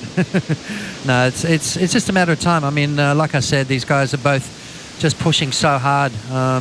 They both know what each other are capable of doing. They've surfed against each other for 18 times for 9 wins apiece. So this is kind of the tiebreaker here. And I'm sure it's not going to be the last time we're going to see these guys compete against each other, but maybe here at Bells Beach, you never know. Not with these guys. Right. We'll never know. Check it out, though, Potts, as we see Slater taking some clues, looking at some of his landmarks here at Winky Pop, now showing some interest in this wave coming through. Good-looking wave for Kelly Slater, who is holding first priority. Mick Fanning just trailing behind him, making sure to keep him honest and make sure that he takes this wave, and Slater's going to pull the trigger. Let's see what Kelly's got working down the line. Winding up off the bottom, right through the lip for turn number 1. Easing through a nice turn for turn number 2, banking off the whitewater, again easing through a nice carve. Kelly Slater snapping for some variety, losing the fins a bit, looking for more open face, gets up through the whitewater. This wave keeps on peeling down the line, and Slater continues to perform. Well surfed wave for Kelly Slater. Wow. Well, started slow, finished strong. Our wave was a little sleepy at the start, but have a look at Mick out the back. Oh boy, Mick Fanning winding up off the bottom. White lightning super fast and pokes the nose, going all out on that first turn. Typically, we'd see him pull that thing down, so that was interesting, that slip up for Mick Fanning. He's going to get a second strike, I believe. Nope. No, good move. Good move letting that go. Just settle the nerves. Take a deep breath. There we go. You can see these guys are just on edge at the moment. Just both of them are kind of not surfing how they normally surf, are they? No. That's the pressure that's involved right now. That's how bad these two guys want to win so badly. So hence mistakes are going to happen. Let's have a look at Mick here. Pumps off the bottom. Sort of settles himself. Now he leans into it. Let's have a look and see what happens as he drives through the lip. Pokes the nose. And that's exactly what happened. I mean, this wave's got... You can see the face of the wave is not quite as clean as it was earlier in the day. There's a bit of lump and bump on that, and you know, as hard as these guys are pushing, a little bit of the rail hits that lip, and it's all over. Kelly Slater, first maneuver straight up through the lip, nice. Now he starts to get that rail in the water and find the rhythm in this wave. Another beautiful turn, waiting for it to stand up. Now it starts to offer a bit more vertical, and that's better from Kelly Slater. Getting that drift. This is where that board starts to work through that whitewater section, finding that nice free-flowing maneuvers up and over the whitewater, finishing strong on that occasion. So started slow, beautiful turn midway through, and then finished strong. So we're looking at the best wave of the heat so far. Mick Fanning on the paddle, taking a look, up, riding, high line, down the line, carves off the bottom. Fanning swoops off the top, around the section again, and snaps for turn number 2. Right through the lip, finishing off, complete, fist pump. He's feeling it too. Wow, okay, well, I thought he was a little bit off on that first turn, but then brought it all back in. Sort of dragged it all back in and finished strong. You could tell that he wanted to make that wave. He didn't want to make any mistakes. It's been a couple of hiccups all the way through. But again, I'm not seeing a massive score. I'm not seeing excellent surfing yet from either of these guys. Well, yet to go up into the excellent range, but let's take another look at this for Mick Fanning. All right, well, we've seen Mick surf today already, and he was looking sharp. This turn right here just didn't quite get that rotation that we know he's got. That was better from Mick. And then finished off here. Just you can see how he just tapped off halfway through that maneuver just to make sure that he finished it. First turn, opens the shoulders. Got that wingspan going. Just nice clean surfing there. Just didn't want to push too hard. Needed to finish this wave off. Why? Because Kelly Slater took the lead with his last roll of the dice. That was better from Mick. Nice jam in the pocket. And then on that last maneuver, you could see he tapped off just to make sure he finished it. More sets approaching. Kelly Slater, here he goes. Last wave for Slater is 6.83. Let's see what he's got here. Looking down the line, looking disinterested, kicks out and wants to hold his position out in the lineup. Still on standby, waiting for last score of Mick Fanning. 5.84 for Fanning is what he's looking for to retake the lead from Kelly Slater, who's currently in the lead with a 6.83 and a 4.5. 14 minutes, 45 seconds on the countdown, Potts. Yeah, well, Mick's going to get the score. We're going to see a seesaw battle. I mean, these guys, until they both lock in an excellent score, we're going to see a seesaw. We're going to see these guys exchange the lead. That's what makes these kind of heats exciting. Starting slow, they've both got to finish strong. 14 and a half minutes remaining. Scores starting to come through for Mick Fanning, and I think it's going to be enough for him to take the lead and put the pressure back on Kelly Slater. That's right. Flat 7 comes in for Fanning. Fanning regains the lead. Now Kelly Slater is sitting in second, needing a 5.68. So not a very big score to flip the script again for Kelly Slater. 14 minutes on the countdown. Yeah, and I think both these guys at this point in time just saying to themselves, breathe. Right. Take a breath. Slow things down. Everyone's getting carried away here. Yeah. You can see Kelly taking in the deep breaths as well. Both these guys super fit. I'm forgetting to breathe right now. I'm reminding myself, Potts. I think I think everyone just wants to see both these guys light it up, and I think both these guys want to outsurf each other so bad that we've just seen comedy of errors at the beginning of this heat. So, once they settle themselves down, we'll start seeing good surfing. Yeah, that's right. And Winky's been serving up all afternoon long for us. The bowl this morning at Bell's was serving up for us, so we've been really blessed these last two days here at Bell's with the conditions and with swell. So want a couple more sets to come through here and see these guys perform. Yeah, I just wanted to pump for the next 15 minutes or so, 13 and a half minutes or whatever it is. But yeah, Kelly Slater out the back with priority, needing a score, needing a 5.68 required. So not a huge score at all, but needs a wave in the excellent range just to sort of stamp his authority on the heat. Mick is thinking exactly the same. And not to coach Kelly Slater, because how could you ever do that? But I think for Kelly, he should not try to oversurf this wave. Well, because that could be the danger, you know, is... I think you could tell both the guys that, but yeah. I don't think that either of them would listen to you, you know. And as they should not. No, exactly. I think, you know, this is one of those heats where, you know, obviously everyone wants to see fireworks from both of them, but it's going to come down to strategy towards the end of this heat. It's going to come down to who can hold the nerve, you know, who can sort of settle themselves down enough to post a good score. You know, at the moment, Mick Fanning with a 7, Kelly with a 6.83, so that really are their backup scores. They both are looking for excellent scores in the next 12 minutes. Well, 12 minutes on the countdown, and the lines are starting to appear here at Winky Pop, so it's going to be decision time for the priority holder. Kelly Slater in the red jersey, and Mick Fanning, I'm sure, is going to swoop on anything that Slater doesn't show intent to.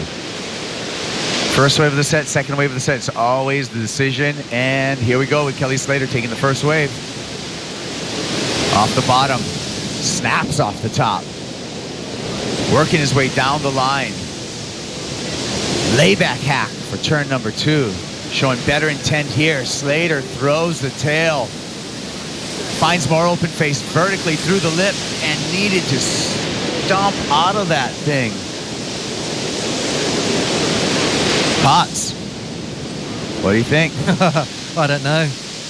I really don't know what to think. I think that these guys, you know, they want to beat each other so bad that they're just making so many mistakes. I mean, Kelly started looking good on that wave, but then it's almost like there was a moment there where he kind of froze up and went for that last turn and produced a mistake again. So let's have a look. First turn, nice and clean. Beautiful snap there, which is starting to look better. He's starting to feel a little looser.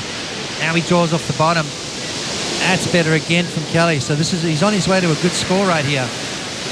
Right there, just kind of was a little bit off balance. It was kind of put him a little bit behind, and then felt that he had to push on that last turn and poke the nose. So I don't know, man. It's again, he's going to get the score, but Mick's just going to look for a smaller requirement. Look at that turn right there from Kelly. Trademark stuff, just laying into that turn. More of a layback gouge there. You know, not really carrying through that maneuver though. So I think he could have maybe maximized the scoring potential by doing that. That was a beautiful turn from Kelly, but threw him off balance. Kind of put him behind the section just a little bit and then forced him to go for that last turn a little late. And unfortunately nosedived. So scores coming through for that. And it was not enough. Wow. Needed a 5.68. Kelly Slater gets a 5.60. 0.08 of a point behind what his requirement was. So today we've been seeing guys driving out of their turns, right? And that's kind of what's been the order of the day. That's what's been scoring good, are those big carving maneuvers, drawing off the bottom, back into it again. Kelly's turns were cut short. He was sort of snapping and stopping and then having to restart again. And I think that's where the score came down to that 5.6. Yeah, we have, looking at that score line, well, it's a split decision. Two judges over again, 3 judges under. And when we throw out the high and the low, that's how we got to that brutal. Well, I don't think you could argue with that 5.6 because he fell off at the end. And at this level, you just can't afford to do that. You need to finish your turns off, you know. You need to start strong, as we said, and finish strong. It's, you know, if you fall off at the end of your ride, you kind of leave it open for them to not give you that score.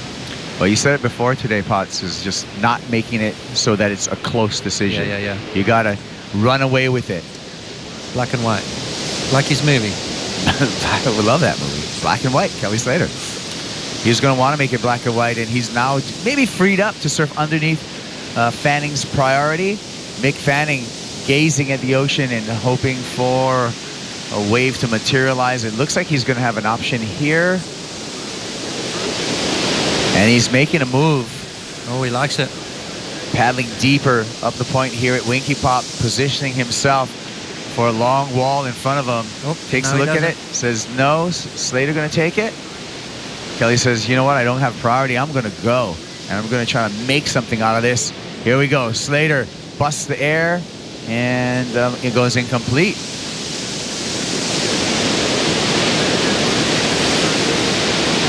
You know what, Potts? We talk so much about it. It's physical, it's technique, it's equipment. Right now, it appears to be both Fanning and Slater. This is a mental battle for these guys because we've seen them for a decade, you know, rise to the occasion over and over again with the track record give them. I'd love to get the perspective of Barton Lynch on what's going on right now in the water. Barton. Oh, it's fascinating, isn't it, mate? Two veterans who at this point in their career you would imagine would go out there completely focused on themselves with all their energy into the ocean, into the waves, and concentrated in that way. But what we're seeing and what we saw at the start of the heat was a little bit of scrambling, people going waves because the other guy was interested in it. Not necessarily because they wanted it, but because the other guy was interested. And it seems like their energy is not really consolidated in themselves and focused on what they're doing, but it's more kind of scrambled around and they're reacting to each other. There's the falls, which are uncharacteristic, but in general, at this point for Kelly, they're not that unusual for Kelly. And I was going to say early that if he stayed on, he could win this heat. But Mick Fanning has got one of the better waves of the heat with a beautiful line on it, and he's up and riding now. Mick Fanning with the line here at Winky Pop, explodes through the lip for turn number one, gets a little caught off the bottom, but recovers well. Swoops, a nice carve. Fanning finishes off, steps off. And Fanning looking to improve upon his low of a 5.5 and make that requirement even broader for Kelly Slater. I think he'd be lucky to do that. A little bit of mistake again on maneuver number one. So, you know, I think Barton hit the nail on the head. These guys are so focused on what each other are doing, trying to make each other pay for their mistakes. Mick Fanning catches a rail right there and almost, I mean, if it wasn't for the sheer ability of Mick Fanning, he would have come unglued, but managed to pull that one off. So looking to improve on a 5.50. Big snap off the top. And as he comes down, you can see him looking down the line and catches that rail there. Almost goes over the handlebars, but just as Mick Fanning is such an amazing surfer, pulled that one off. So turned it into a floater maneuver. And there's the score. So he did improve his situation, Kaipo. Yeah, turned it into a 6.5, so a full point over what his low score was, and heightens the requirement now for Kelly Slater. Kelly Slater needing a 6.68 to take the lead. 5 minutes remaining, and Slater's got priority. You know what? You know, you could say pretty much with one hand tied behind his back, blindfolded, Kelly could do that. But in this heat, that's a tough score to get. I mean, you know, Kelly hasn't really, to me, looked like he's been comfortable at all. So that's kind of a huge score for Kelly Slater right now to get. I'm going to throw this question to Barton Lynch. Barton, your thoughts? Mate, yeah, obviously he can get the score. He needs Mother Nature to cooperate, and looking to Bells Beach, there's not too much coming. A couple of lines around the corner, but not a lot. And this heat has had some smaller waves than those other heats. We haven't seen a big set come through yet. A couple of points that I've noticed in Mick Fanning, you see it, particularly at the start. It's slowing down a little now, but there was this pump and this drive that was more like a small wave pump and a drive, like something you do to build speed and create speed, where on this wave, it's got the speed, and that was, I suppose, a reflection of his determination and the desire he had to get into this heat, but it kind of put him out of rhythm and put him off balance several times, and was one of the main reasons for those falls, was just that pumping and driving in a small wave fashion, when on these waves you could be a little more calm and composed. Kelly, on the other hand, he has looked good, but he just hasn't got himself on those right waves. Yep. And if he can, you know, watch out. Thanks, BL, and again, I love the insight and perspective for Barton Lynch, 91 champ here at Bells. And Kelly Slater now has a decision to whether to go on this wave. Oh, he's got it. Pretty good looking wave. Coach Potts says you got to go. Fanning's going to force the hand for Slater, making intent. Slater utilizes his priority, winds up off the bottom, whitewater climb there, clean. Clears the way out, rails of water, snaps it again, short radius turn, bringing it right back in. Nice carve for Slater. and keeps busy with some great rail work that we're used to seeing from the 11-time world champ, and slips off on the inside. The jinxes continue in this heat. Potts? Wow. I don't know. It's this is crazy. I mean, to watch these two guys, obviously two of my favorite surfers of all time, but you know, I think just not focusing on the maneuver at hand. I think Kelly maybe sort of getting too carried away, too far ahead, slipping off the tail. I love this turn. I mean, that's difficult to do on a wave like this. Deep low bottom turn straight through the lip again. I mean, the surfing he's doing is amazing, but you can see he's just on the verge every single time of catching a rail. And watch this turn right here, just a stock standard cut back on Kelly Slater's standards, and that back foot comes sliding off. So pushing maybe a little bit too hard on the tail, but I don't know what's going on. Well, 437 doesn't change the situations. Kelly Slater still looking for a 6.68. Barton Lynch, your thoughts on that? Well, we'll get back to Barton as soon as we get it back. Yeah. Big sets coming through though. Yeah. Kopo now, and I mean, Kelly Slater needs to paddle. If he can get himself out far enough, he could maybe sneak one further down the line here, but Mick Fanning sitting at the back with priority, and he's got the lead. So normally when Mick is in this kind of situation, it's pretty hard to fool him into catching a wave that he doesn't want. Pretty smart guy when it comes to that. Well, you wouldn't have suspected at the beginning of this 30-minute heat that a heat total of 13.5 would be the lead position in this heat. So not when you've seen what's happened today. I mean, both these guys are absolutely amazing surfers, and it's just a testament maybe to how much they respect each other. Yeah. You know, I think that's what it comes down to. You know, they definitely don't underestimate each other's ability, and I think both maybe focusing, you heard Barton talk about it, focusing maybe a little bit too much on each other's game, and then, you know, Mick Fanning would sort of look at a wave, Kelly would take it and try and make Mick sort of pay for the fact that he didn't go, and those kind of little things all come into play in that 30-minute heat. So a very interesting outcome so far.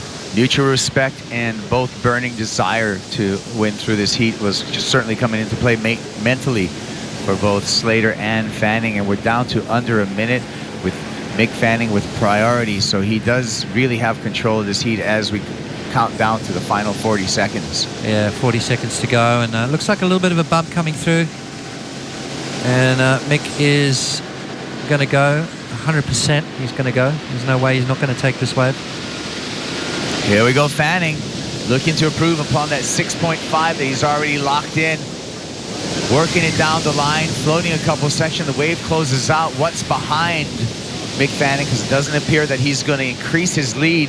Kelly Slater with just 9 seconds counting down. Yep. And too late. He's going to hear the hooter before he's going to be able to stand up. And there it is. Well, end of the heat. That's it. Well, what could have Slater done if he had a few more seconds on the clock? We're just going to enjoy this ride from Kelly, and he brings it all the way in. Eliminated from competition in what was just going to be a clash of world champs. Mick Fanning moves on. You know what? If you go back to that very first wave Kelly caught, he was kind of on his way to a good score, and then he went for the air and fell. Had he just bashed that lip, he could have dropped a 6 or a 7. Looking back. And it would have been maybe a whole different outcome, a whole different rhythm, a whole different confidence, you know, and playing a game at such a high level, one of those little tiny mistakes can go a long way. Well, there you go. Mick Fanning is going to move on here at the Rip Curl Pro. He's going to move into round number 4, that non-elimination round. Kelly Slater, unfortunately, eliminated from competition. We're going to take a short break, but the action's going to continue here at the Rip Curl Pro. Julian Wilson versus Sebastian Zietz, Peter Mel, and Ronnie Blakey coming in for the call.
back. Mick Fanning scraping through in that round 3 heat against Kelly Slater.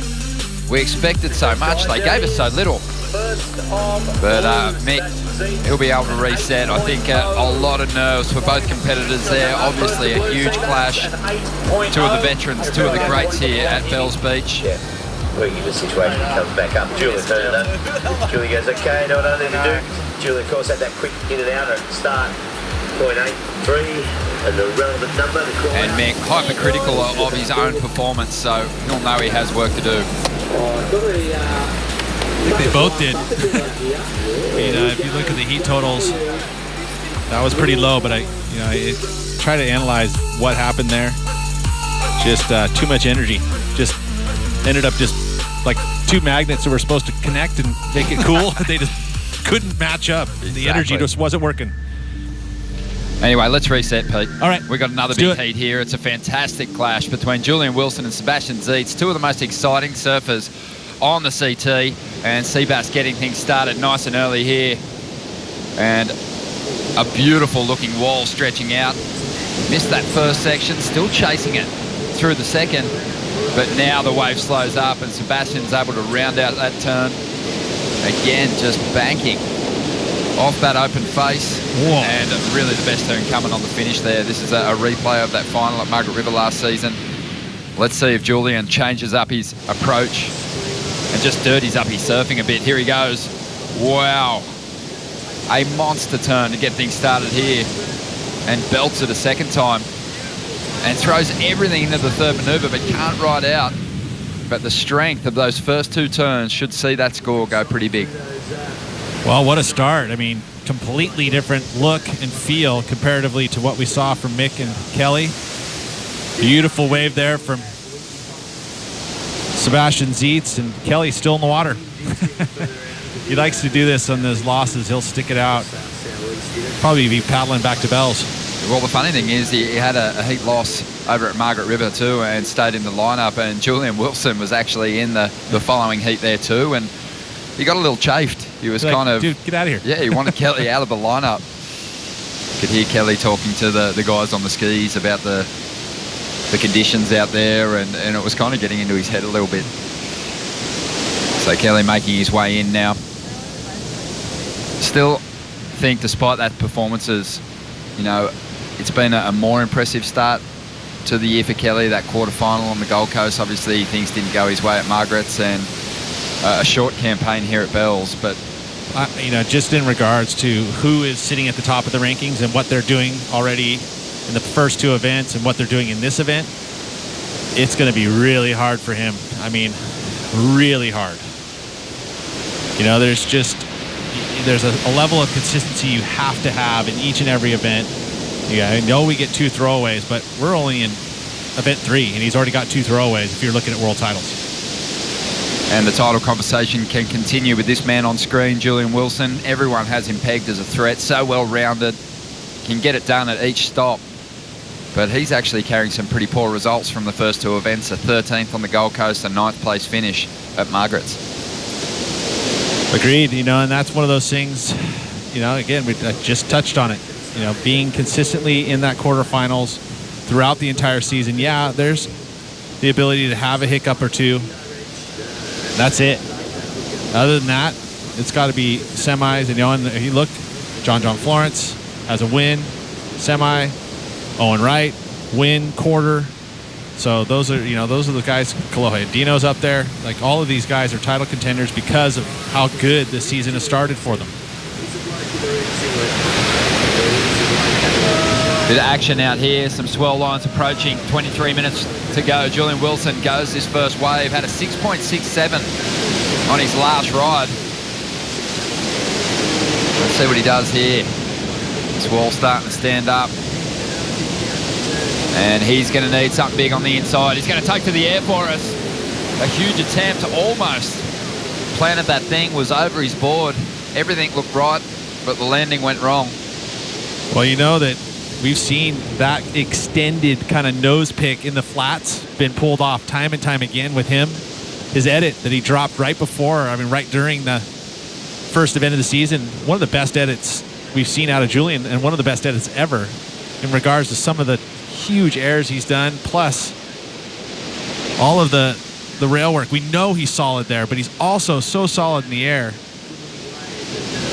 You know, the tide now moving the other direction, you start to see the outside section get these slower moments, but it does stand up on the inside. Carries a ton of speed and then nose picks it, lands. And a lot of the time he's able to rotate out of that with ease. This is the slow-mo here from that first section. Again, it slows up, so this isn't going to be a super dynamic turn, but great technique. You know, and when you have those slower sections, you're able to kind of ricochet off the whitewater there, which he's done. Carries the speed now, and it starts to turn at him, and that's what he saw in this wave. As it moves down the line, it's going to start to steepen up and carry that energy, and it wedges at him. And this is the kinds of sections you want to see for airs. He is the best at getting that foot directly to the nose, and he does it so quickly. You see it just right when he pops it, that nose, or his foot is all the way right to the top. I mean, waxes it. Love how much he whips that air reverse, but unsuccessful, a 4.83. Julian's in front. Here's a replay of Sebastian Seats 8. I just wanted to get another look at this, Pete, because all the points really came on the last two turns. Wasn't much before it. Good flow. I mean, this move, though, is definitely strong, and I think that last impression, when you stay to take a look at it, that last impression is left with you. And this was really right in the beginning of the heat. Not much on the outside, though, was there? No, there wasn't. I mean, a lot of it was top to bottom, but he never really got an opportunity to really lay into any turn. This section looked good. Back to live action now. Sebastian on a good-sized wave. And he tries to go for one of those trademark frontside grab rail calves that he used to good effect against Julian in the final over at Margaret River last year. But on that occasion, he goes down, and Julian, he's starting to power his way to the takeoff zone. Sebastian trying to lock horns here with Julian in a paddle battle. Julian should get priority, though. Yeah, it would. I mean, even if he was a little bit behind, he would probably still retain it.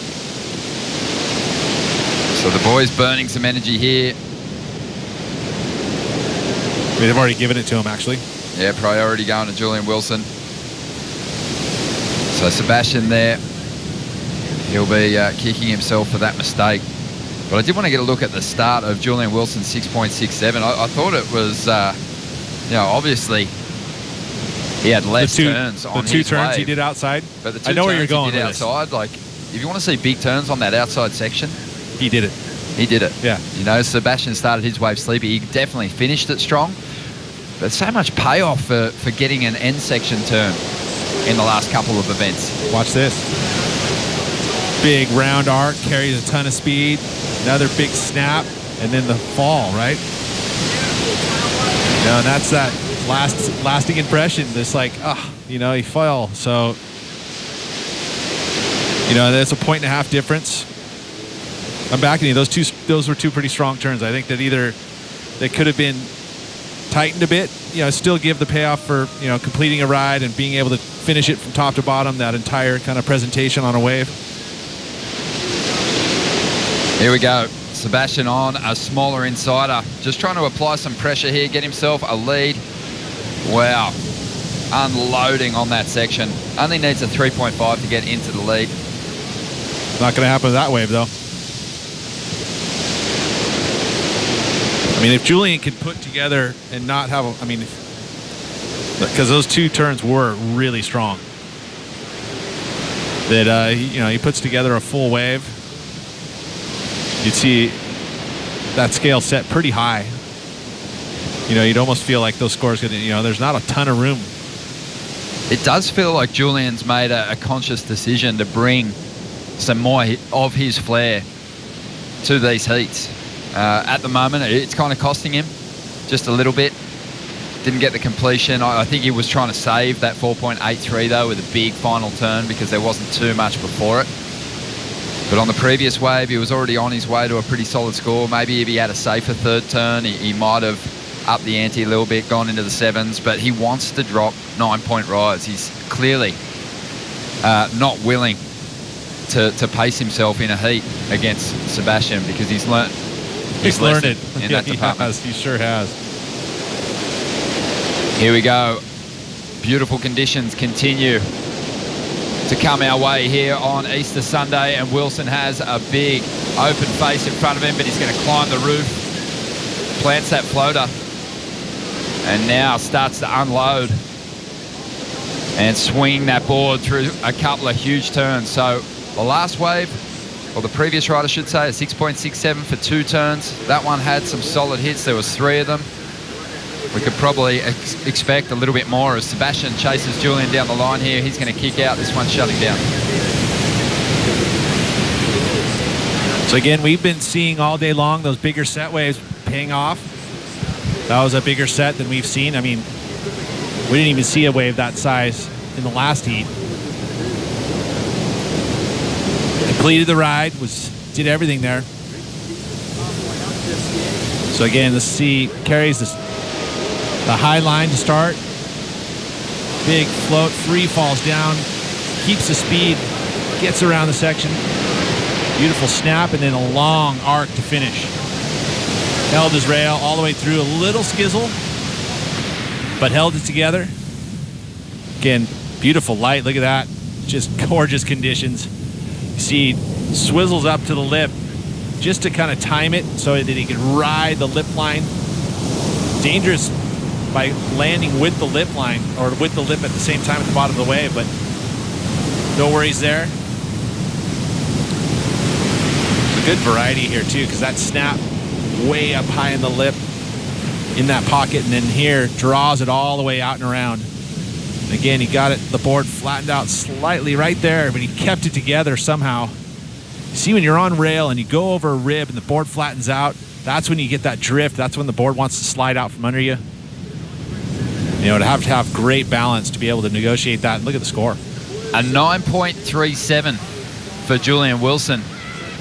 Kept that board in the water, recovered well on that final move, as you said. Kind of hit a lump out there. It is really clean at the moment, but we saw Fanning hit a couple of bumps as well, and it kind of threw him off at times. But that is a huge score, a 9.37. Sebastian Zietz now chasing an 8.05.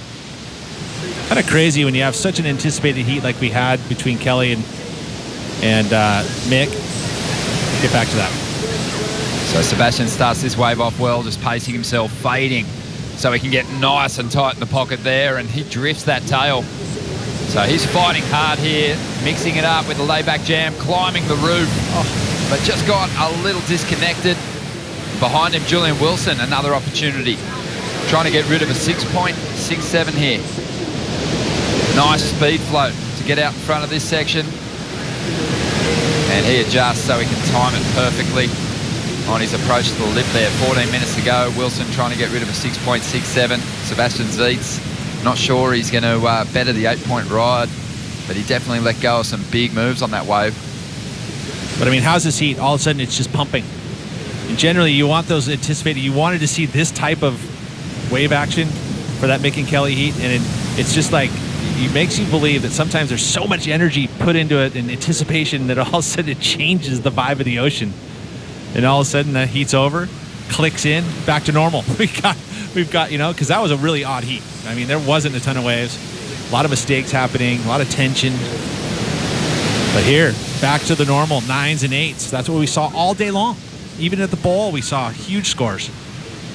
Take a look here at this exciting wave for Seabass. There was a pretty mean turn in the middle of this. Mean, I mean it good. That one there, and then the layback. Very strong, those 2 moves. And then just there, needed to complete that ride. We would have seen us go probably, hey, that could be rivaling the 9. Of course, behind him, this wave stretched out on Julian. It's too bad because he really couldn't do a whole lot of solid moves until the very end, which he does there, and even that got stuck up top for a second. So I would see this being a score that he'll keep in his top 2 at the end of this heat. Does feel like the scale is a little high in this heat. Sebastian Zietz got an 8 on his first wave. There wasn't really much on the outside. He kind of saved it with a big turn. The 9.37 for Julian felt really big. He surfed the wave brilliantly. It was just a combination of 3 turns, but when he's already attempting a few airs, you just kind of be thinking, we better leave some room here, because both these guys have that ability to throw really big numbers. Sebastian Zeitz is about to get himself a solid score. In fact, enough to get himself into the lead here, an 8.37.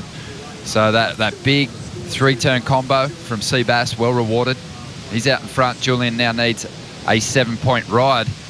Let's get Barton Lynch's thoughts on what's unfolded so far in this amazing round 3 clash.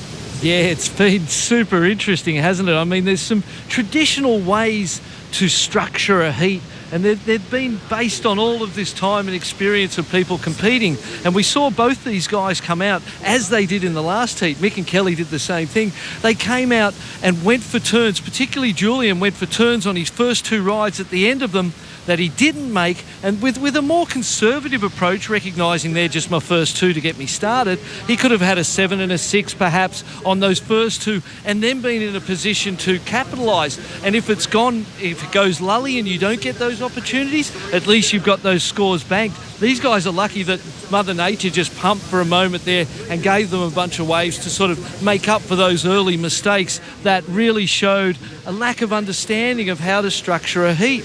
But now they're kind of back into the groove, and Mother Nature's given them those opportunities. But again, the last couple of heats been a lot of mistakes, as you guys said, and I just don't understand why. It's not that hard, and the waves are perfect. Perhaps Mick Fanning sort of suggested when he came past here, he said to me, board was too small.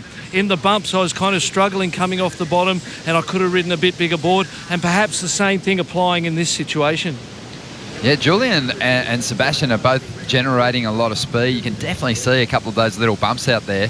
Love getting Barton's thoughts. It definitely seems like Julian's trying to be ultra aggressive against Sebastian Zeitz, and in my opinion, it's a throwback to that final, because in that final with Sebastian at Margaret River, Julian was so clean, kept his board tidy all the way through, and it was I think the high risk turns that we didn't see from him that maybe cost him the win there. Sebastian just willing to throw a little bit more effort into his moves. And that rawness, right? That little wow factor. But both these guys are definitely dropping good scores. Yeah.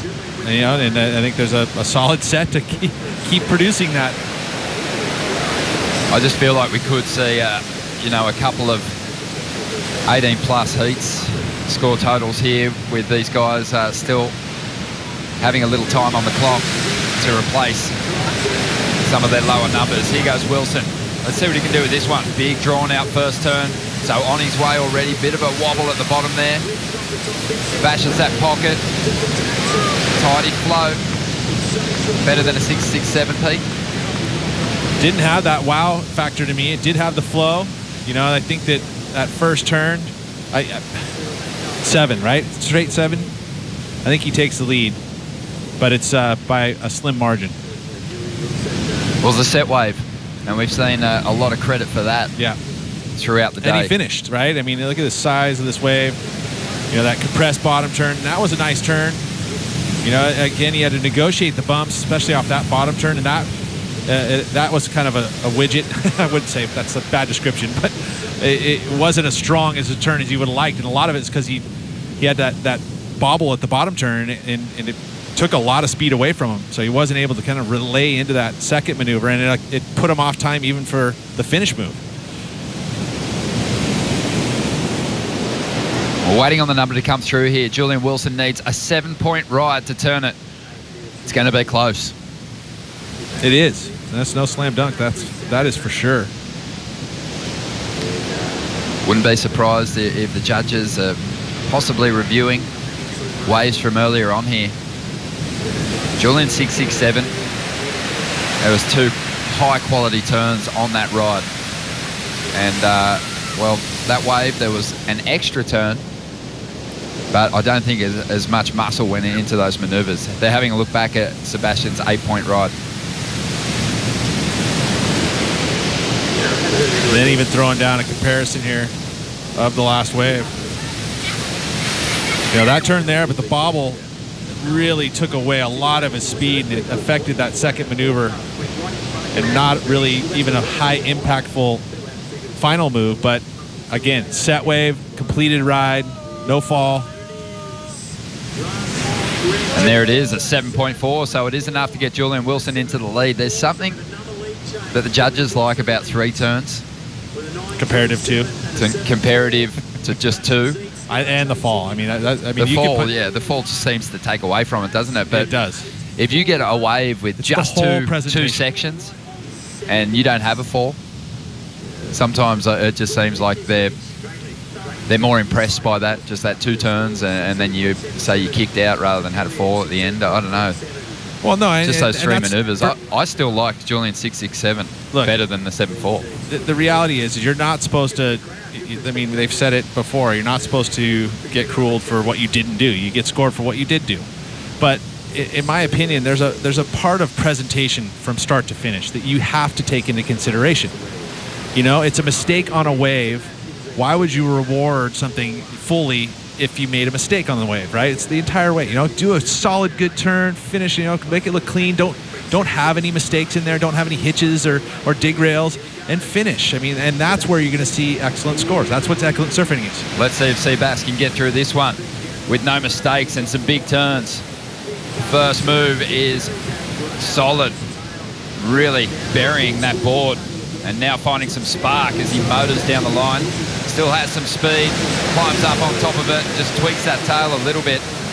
He's trying to better both his counting rides at this stage. He's got to get an 8.41 out of that wave. It's got to be his best wave yet. 5.5 minutes to go. Julian Wilson now with another opportunity. Wave number 7. What can he do with it? A beautiful cut down to carry some speed in this second move.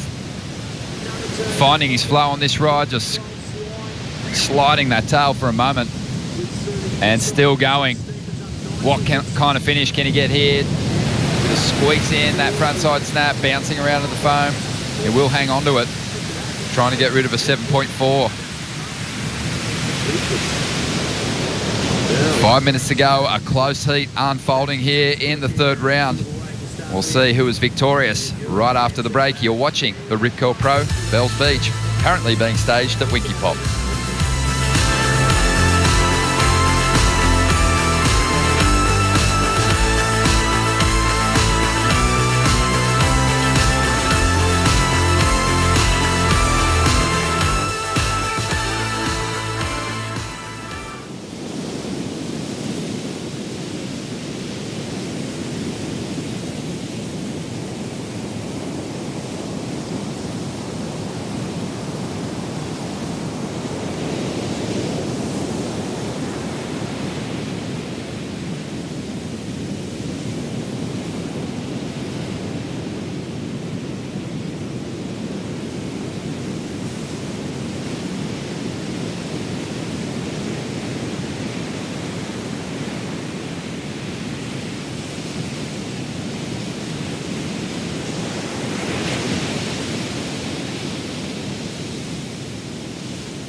Welcome back. It is Sunday here, Easter Sunday at the Rip Curl Pro. Julian Wilson currently leading a very close heat over Sebastian Zietz. Bit of history between these two competitors, and Seabass holding a 3-2 head-to-head advantage over Julian. Numbers coming through with just over 3 minutes to go as we see a replay of Wilson's last ride. Nice medium-sized set wave, which means it's going to stay open all the way through. Won't get that closeout section till way down the line. Bit of a drift there. A lot of solid moves on this wave. And no real errors at all. You know, he had to struggle to finish out this one, you know, trying to better the 7.4. Nice exchange. I mean, this one, first turn here, so raw. Look at, I mean, he almost looked like he was going to go down, but he muscled through it. Just lays into it. That was very similar to what we saw John get huge scores for. And then the finish move, very critical as well, because almost poked the nose, but he knew, put that weight back and kept it above. Well, these guys are obviously doing a much better job of figuring out the conditions than Mick and Kelly did in the previous heat, dropping big numbers, each of them. Sebastian Zeit's got an 8.7, so jumped up into the lead. Julian Wilson needs a 7.7 to get himself back in front. They haven't had the score yet. Still waiting on it. You know, again, I think that it's such a seesaw battle. Feels like to me that... What's up? You're looking at me. I'm just thinking that it's been a really tough heat to judge because there's been really quality surfing, but then a couple of mistakes as well. Julian threw all the risk into his first couple of rides, and as a result, maybe left some opportunity out there and allowed Sebastian to get back in it. But they're going back and having another look at the 8.7 from Sebastian Zeitz before dropping this next number for Julian Wilson, because it is a crucial time in the heat, only 1 minute and 25 seconds to go. And Wilson needs to know pretty soon whether he needs a score. You remember a scenario at Winky a couple of years back where Julian was just hanging to get an update to find out if he needed a number. This is the 8.37 of Sebastian. You know, and he's just got this kind of raw surfing to him. You know, it's mistake at the end.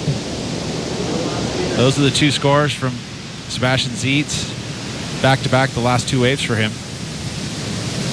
Needs a 7.7. This number taking some time to roll in. The judges obviously want to get it right. It's a very close heat. Your thoughts, Pete? I would say that I think that that last wave would be just enough. That's my thinking. You know, comparatively to the 7.4, I feel like that last wave was better. I mean, this is a a bigger set wave, definitely. You know, but it had that little error which affected that turn and put him late for that maneuver as well. So, you know, but at 7.4. Then you look at the last wave that was ridden by Julian. Smaller set wave, but it was a very solid wave. He packed in a lot of moves. Pretty strong turns on the outside as well. A really close heat, a very tough one for the judges here. Looking at Julian's last ride, plenty of variation in the mix. Got the finish here. Didn't time it too well on the closeout, but hung onto it and made sure he rode clear of the foam to let the judges know that he finished that one off. Score's starting to roll in. Wow. There they are. It is going to be right on the line. It might be enough. It might fall just under. And the number has dropped. A 7.67 and not enough. And Julian Wilson will finish up his campaign during this Australian leg without cracking the finals at any of the first three stops.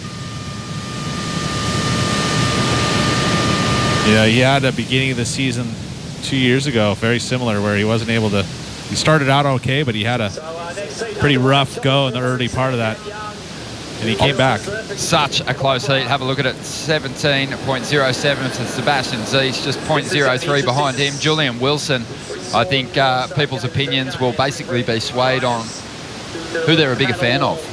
It was that close. If you're a Seabass fan, you can argue his case all day long. Julian Wilson's followers, they'll think that he should have got through that one. It's a tough one for the judges, though. And Julian's been part of these types of heats, all leg long, all the Aussie leg.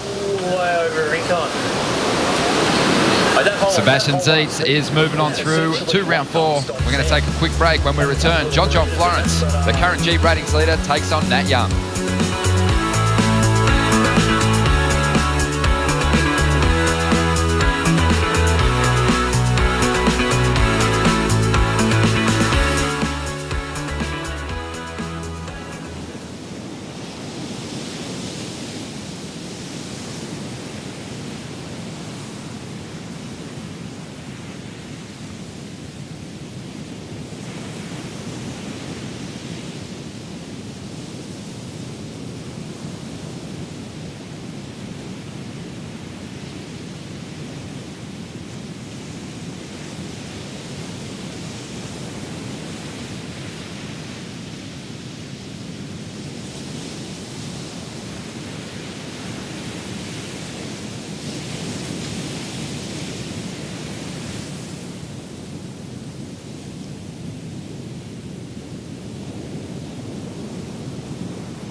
most dominant performance I've ever seen at an event. I'm stoked to be back in the Jeep Leaders jersey. I don't feel so much pressure as I did last year when I first got it. It's pretty unanimous that we all think that John's performance has lifted. If anything, I feel better. I feel more confident. I feel less pressure. I feel more excited. I'm more prepared. Oh my goodness, just stomps it. Welcome back to the Rip Curl Pro Bells Beach. Currently unfolding over at Winky Pot with John Florence about to take on Nat Young, the injury replacement surfer. Nat, he's got some better history here than John Florence at Bells Beach. He's cracked the final once before. John, his best result here, a semi-final finish. That was back in 2014. And let's see what unfolds in the early stages here. Nat Young taking the first wave. Let's see what he can do. And if he can apply some pressure on Florence, racing down the line, and really just a positional change up here. Way too deep. He'll kick out. John will get priority. Well, at least we started it nice and early. The cycle, get the transition going between the priority here. You know, see John can now move down the line. Nat can sit in a solid position and then get the heat underway. These two have a long history of competing against each other. So you'd have to say they can draw off that history. Just one head-to-head heat, though, at the championship tour level. That was in the semi-finals at Margaret River back in 2015. John getting the jump on Nat there. But you're right, as amateur surfers, no doubt a lot of heats. Just over 25 and a half minutes to go. Barton Lynch, how was the positioning of these two long-time rivals at the beginning of this exchange? Well, you could see the rivalry at the start. They were literally up by the button. They pushed each other so deep, and John had the inside, and Nat was just pushing him, and John wasn't surrendering. And then at a point, John just surrendered and let Nat take that inside, and then Nat caught that one to reposition, which gave John that opportunity to come on down the line. I figure, and just talking with Richie Lovett, he was saying as well that the longer that Nat kept John up there, the less time John had to operate in. Most probably the better for Nat, because John with time and with waves, we know what'll go down in that situation. But that wave that he caught, Nat to reposition himself, that was actually a scoring opportunity in his mind at the start. Once he got up and riding, he realised, okay, it's just a repositioning move. John got the better of the start, now sitting with priority and waiting for his first wave. It was funny watching people trying to come up with a game plan to overcome John at Margaret River, Barton. We saw some people try and get his inside, trying to apply some pressure early, but once he got to his feet and started riding waves, it just didn't seem to matter. And that's the thing. Once John surrendered that inside to Nat, he may as well have just paddled straight back down to where the waves were, because, you know, that's all he's got to do is concentrate his energy into himself and on his own performance and into getting good waves. And we know that from that point on, it's lights out for most other people, because his performance level is so high. We saw him yesterday when he needed that 5-point ride, go for that massive air and pull it off in a pressure situation, looking as cool as a cucumber. So, you know, John really doesn't need to worry about other people. And if he doesn't give his energy to them, focuses on himself, then, really you've just got all your work to do as his opponent. We got a bit of time to wrap here just because there's no waves at the moment. What were your thoughts on that last heat? Julian Wilson, Sebastian Zeta went right down to the wire. Did you think Julian got the score, or did the judges get it right? Oh, mate, that was, as you guys said, that one was a toss of the coin, really, in the end. I felt like, as you said in the call and I mentioned, there were some missed opportunities early. Both guys sort of structured their heats from a poor base. They started in an aggressive, wild fashion, falling on their scoring opportunities early, which meant they surfed the back end a little more conservatively to get the scores. And consequently, it was Seabass who had that wild, erratic edge to the surfing that we love about what he does. He did that one carving turn on that last ride, which was almost a mistake as he buried so much rail, but then he pulled it out and turned it into a high-scoring manoeuvre, finished it off. So, again, it most probably came down to preference. I did feel like Julian's board looked a little skittery underfoot. There were some little slips of the rail and little catches of the rail under the front foot that were uncharacteristic, and it looked like that board, I don't know, was a little short and not confident and strong enough under his feet. And sometimes Julian was holding back a little bit in the changes of direction and they weren't fully committed, and maybe that was the difference. Thank you, Barton, for your thoughts. Still no big scores being dropped here by Nat Young and John Florence. Let's quickly hear from Sebastian Zietz with Strider Wasilewski. All right, guys. Well, down here with Sebastian Zietz, Seabass from Kauai. Looks like the wifey's gym's paying off out there. A lot of paddling, but you made it through. Yeah, that was nonstop. Really just action-packed heat, and that's never, you know, a bad problem to have a heat that's firing. But I don't know. I saw a couple of Julian's waves just surfing really good, you know, super sharp, and yeah, I was just kind of wild, man, like hanging on to a few crazy ones, and my 8 that I fell on the last turn, I was like kicking myself, but then ended up finishing off the last one. So yeah, that's what you got to do. Finish. Were you confident there was going to be waves? The heat prior to yours was pretty slow. Yeah, I watched the 2 heats prior, and they were both pretty slow. So I was like, oh, it's got to start turning on. And yeah, it was nonstop, you know, and with no jet ski out there, it's just crazy. Just you fall off, you're way down the point. You're like, oh my God, I got to get back out there. And then as soon as you get out the back, like hoping for a little lull and then another bomb, and it worked out perfectly to where when we were out the back, the bombs came. Like when we were paddling back out, there wasn't like much, and then as soon as we got back out there were bombs. So Mother Nature providing. Well, congrats on your heat win, taking down Julian Wilson. He's been in form. Must feel good too. Give you some confidence. Yeah, definitely. You know, and forecast looks good, and yeah, make it out of round 3. That really plays into requalifying, and yeah, getting up there. All right. Well, congrats on the heat win. We'll see you in the next round. Thanks, bro. Thank you, Strider. Sebastian Zietz, just a 13th and a 9th so far from the first 2 stops on his way to a 9th at worst. From here on into the 4th round, he goes into Heat 2 with Mick Fanning. And the winner of this heat will meet those competitors in that second round 4 clash. Let's have another look at John's wave. A good start to this heat, Pete. It was a good start. You know, he was able to complete the entire ride. You know, he had to chase a lot of that open section. It finally slows up there, goes into some foamy water, and again, he had to chase it. So we didn't get to see the combination of major moves. He did finish strong. I don't think this is going to be a huge score, but it's a good start. I think good platform to build off of. I think it'll be pretty solid. Had a lot of speed through those first couple of slices.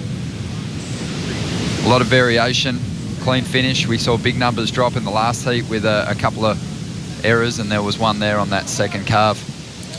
You know, that felt like to me though he was chasing a lot of it. I mean, there was a nice drift there, and he was able to finish. So that was really the only time he was able to connect 2 moves back to back.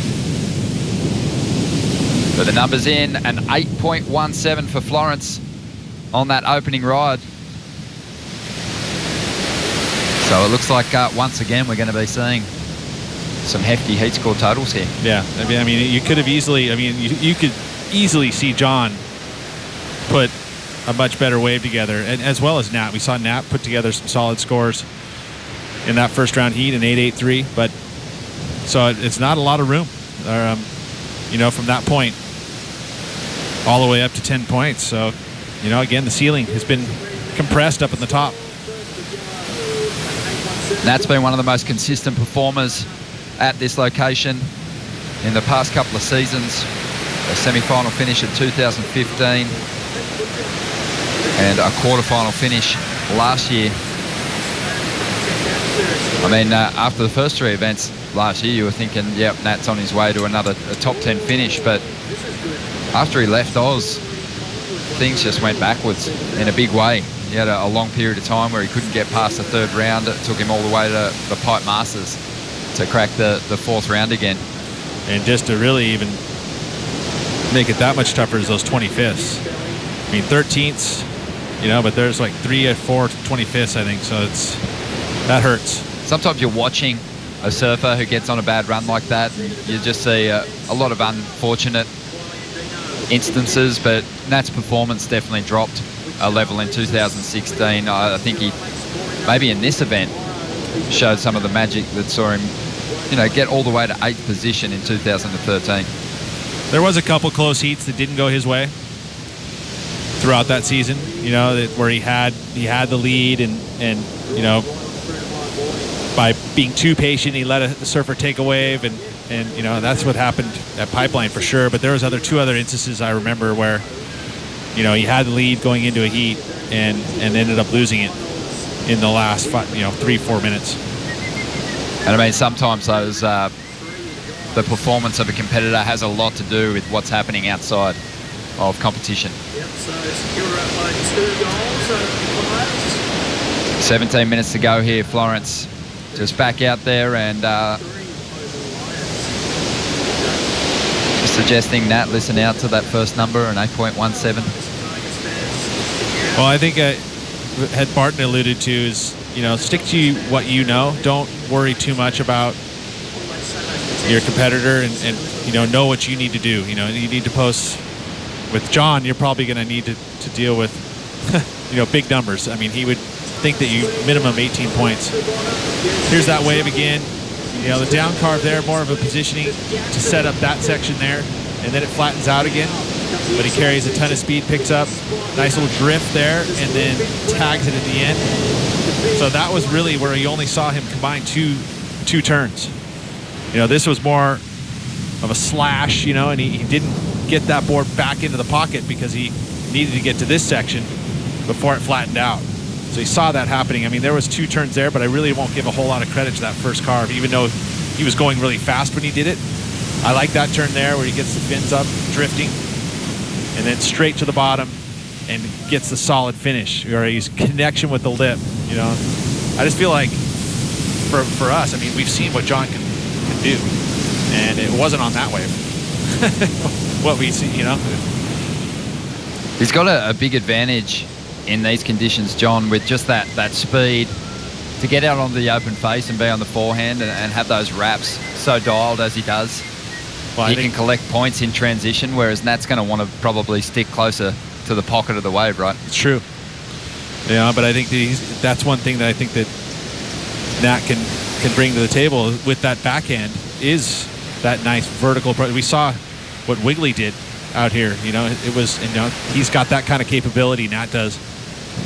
But there is a special kind of wave that he's going to need, and it's changed. It's, you know, a different tide now. The wind's blowing a little different direction. It's not that clean, glassy walls that we saw, so it's going to be looking for that special wave. So 15 minutes to go. Slow period now, too. Yeah, it has slowed up. So 15 minutes and just 2 waves ridden. Let's hope we see a flurry of sets in the back half of this heat. Still so many good matchups coming in the 3rd round. Heat 7. Kalohe and Dino Ezekiel Lau. Yeah, and Ezekiel put together an amazing heat this morning on the ball. Big scores, 9s. You know, and it was a seesaw battle, you know, so that kind of also is helpful when you can, it wasn't like a just complete dominating performance. It was, you know, you had to earn it. Well, just over 14 minutes remaining here. You got the Jeep ratings leader out in front, Nat Young, chasing a 7.68. We'll see if there's some more waves after the break.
Welcome back to the show.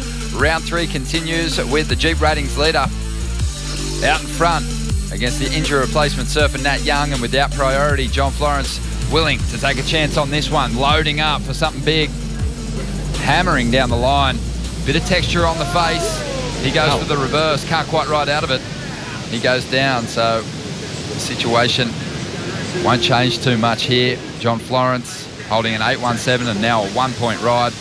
Nat Young will get his shot to fight his way back into this heat. A couple of whipping backhand snaps to start. Third turn, bit of foam on the face, dealing with it well. And he's going to kick out on the inside there, so not a set wave. Nat waited quite some time for that opportunity. Well, look at the time. It's already flown by. It's like 11 minutes. You got to get started. So, a couple whipping snaps. Not the most critical sections, though. So it's not going to be a huge score. Take a look here again. You're right. It wasn't a bigger set wave, but at least it was clean. So you didn't have all those ribs on the face, but that was a nice snap. Again, on newer equipment. Riding Darren Hanley's now. That wave kind of ended quickly. See what John does here. Very tough section to do an air on because he's got all those riplets on the face. Just trying to do the kind of almost like he was kind of just doing the tail whip, and he was going to ride backwards there because it didn't have like a distinct section that you could get any kind of pop off of. Well, he's still hanging on to the lead. Nat Young only managed a 4.33. John now has priority, so he'll be patient now. Just interesting looking at the highlights coming off the break then and seeing the domination from the top seeds yesterday in the first round. And it started that way again with the first few heats of round 2. Those red jerseys just look so dominant. But since then, Pete, the higher seeds have been getting hammered. And they've been dropping like, like flies, like Easter eggs here on Easter Sunday. Gabriel Medina, Michelle Perez, Kelly Slater, Julian Wilson, all going down in this third round. John Florence would be aware of that. He needs to just maintain this magic roll that he's on at the moment. Have a little bit of a shift away from those higher seeds going down. He looks so stressed in the water, isn't he? He's just frolicking. He's actually maybe thinking about that last wave as a lost opportunity. Chased it for a while, had some speed. There was an opportunity there just to get a backup score on the board. Put a bit of heat on Nat Young. But he went for the air. 9 minutes to go. Julian Wilson's been good enough to chat with us. He's with Strider Wozalewski. Thanks, boys. Out down here with Julian Wilson. Julian, you've definitely been on fire, looking great on your equipment. Tough battle with Seabass. Yeah, we had a really good battle. We had lots of waves out there and felt like I controlled what I could control, and Seabass had a great heat as well, and yeah, it was just a close one that didn't go my way again. Is it hard to swallow those, when it doesn't go your way, you're trying to snap out of it? For sure. This year it's just felt like when it's come down to those last exchanges, if somebody needs a score, they get it pretty easily, even if it's close. And then, yeah, I needed a score, and they took a long time to think about it. And I think it was like 0.03 short, and if it was a tie, I would have won the heat. But yeah, I just got to keep controlling what I can control and just keep gritting my teeth and smash these guys in the next one. Well, there you go. I can't wait to see you in Brazil. Anything you're going to do before then? Go home and train and get fired up, and a lot of good stuff to take from these first 3 events. Performance-wise, I feel like I'm right there, and just got to keep chipping away and get on a roll. Well, I'm loving the surfing, so I can't wait to see you in Brazil. Cheers. Thanks, Ryder. Thank you, Strider. Pretty relaxed, Julian Wilson, after that loss. And he's been like that after all his early losses so far this year. I don't know if you noticed, but there was a shot when Barton was talking about Julian in that heat. There's a shot of him kind of sitting there processing. There was a kind of a rapid breathing going on. I saw it. I could see the smoke coming out of his ears. But literally, it was that moment, he processed it, moved on, and pretty cool that he got to see him do that interview and no more smoke coming out of his ears. No, that's right. Here we go, John Florence now looking for that backup number. Looking for a completion here on the inside. Just slapping this wave down the line. Clean float. Still has more to give. Goes to the reverse, won't ride out of it. And Nat Young, he's going to swing this board, throw that tail above the lip a couple of times to get started. And you can see Nat's just tapped back into that form, right? That form, that rhythm on the backhand. We see it from Matt Wilkinson. Nat has it too when he gets going. Drifting that tail, tweaking it out. Well, he's looking for John. Where's he at? Trying to figure out where he is in the lineup. But I agree. It's got that punch. That's what I think that Nat had that was so much different than a lot of the guys, especially the guys on their backhand, is that he tags that lip. Again, he just gets that tail above the lip. That there was awesome. Backed it up again, getting released. No one else is doing that turn. And a nice solid finish. A lot of energy carried through that entire wave. A lot different in the approach from John. This wave a bit more horizontal, so his turns were, again, that one a little bit better that he was able to kind of draw it back, but those turns there cut a little bit short because he had to keep moving down the line. That one there, especially this part of the section of the wave. And then the fall at the end. It's be interesting to see where this score fits in relation to the 817 of John Florence for Nat. Well, John Florence definitely with that ability to hammer down the line and let go of turns while he's trying to keep in front of fast-paced waves. I think it's paying off for him at this point in time. A 6.17. Nat's looking for a different kind of wave out there, isn't he? Well, meaning one that he kind of got there where he's able to kind of go top to bottom because that's where he's going to kind of have that strength. It's going to be a lot harder for Nat on the backhand having those running racing waves with all the fluff on the top of the lip too, that's just kind of asking for backside floaters. 4.5 minutes to go. Barton Lynch, your thoughts on this heat so far? Well, we saw John come out with that supreme confidence and surf that first 8 the way he surfed everything this year. And then we saw those couple of falls. He went for the air and went for the layback and fell on those too. And it was kind of like, he's going back to the old habits, because the only time he used to lose was when he didn't have 2 scores. And then you saw on that last wave, his 4th ride, there was an intent, and he knew that he had to kind of pull it back and just finish it to get the score. I mean, the score reflected it in a 6.17, but that was maybe what the wave was. It could have been surfed a little more aggressively, but that showed the maturity and that knowledge and understanding of what he needs to do to win heats. He didn't need a 9. He just needed to bank a second score, get that under his belt. We saw him surf it all the way down, right at that very end when the work was already done. He went, why the hell not? Woohoo! And went for that air reverse at the end, didn't complete it, but the score was already in that wave and accumulated by then. So signs of that new John and the smarts that he's surfing his heats with now. Absolutely, and signs of Nat Young getting back to his best too, because he just dropped a 7.1 and, bettered John on that exchange, and now he needs just a 7.25 to take the lead. He's also got priority. So those early mistakes from John, those couple of falls, they still could come back to haunt him. So true, and it's just a matter of right now with 3 minutes to go, will an opportunity arise? You'd love to see a nice set make its way to the lineup just to give it a good chance at the end. Just under 3 minutes here, Pete. Just looking at the score from Nat Young, there was, a good point spread between most of the judges there, anywhere from a 6.5 to a 7.5.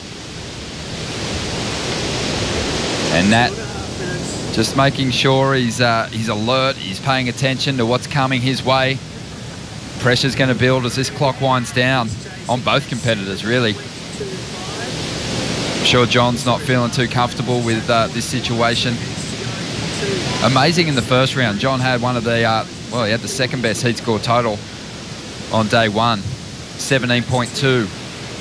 But from start to finish, it wasn't as convincing as some of his performances over in WA. You know, he really saved it with just, I think, an exceptional performance under pressure to fetch himself a score in the high nines. So, you know, the ability to perform under pressure is there from John, and he might need that. Here he goes, trying to up the requirement for Nat Young. Had a look at that one. He's going to kick out at 1 minute and 40 seconds to go. Will Nat get an opportunity? Wow, he's letting this one go. Pretty far up the point. Well, John will take it. Nope. Nah, he just lets it roll through as well. I think it was going to close out that one. It'll be a real shame for Nat to get a shot here.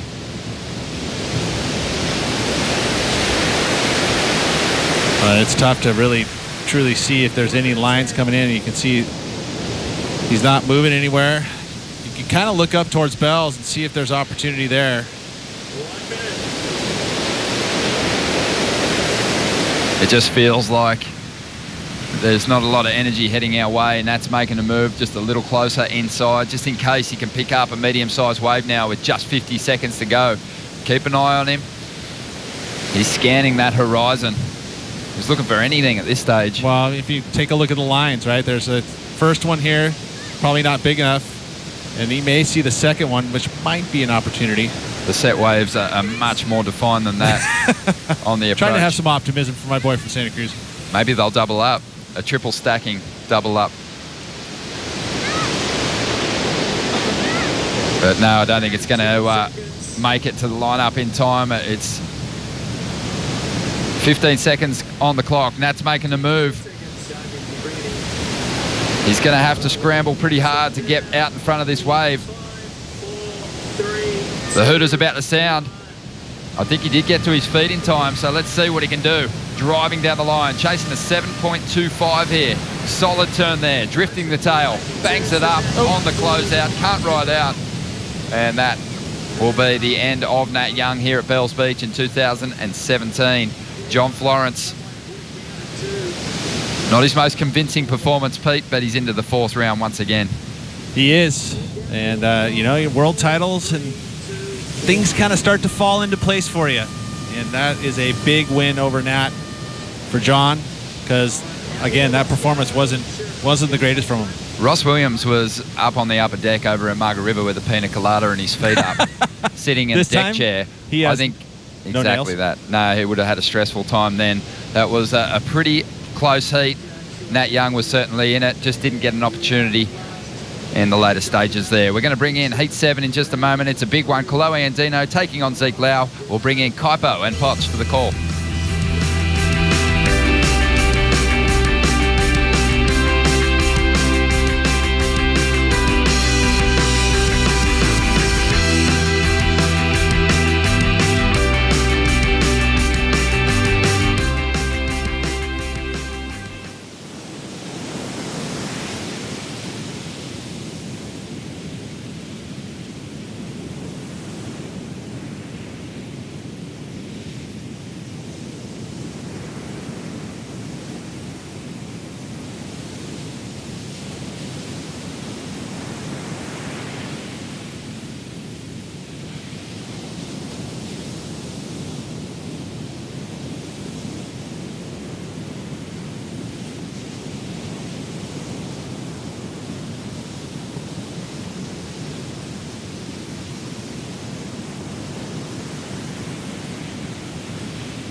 an incredible day of surfing we've had here.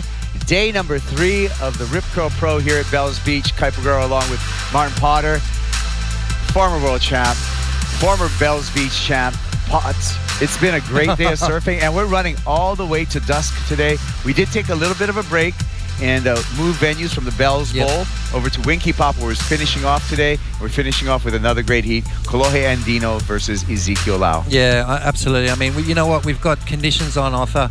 We have to maximize that. You know, it's especially down here in Victoria, the Southern Ocean. If there's surf in front of you, you've got to play ball.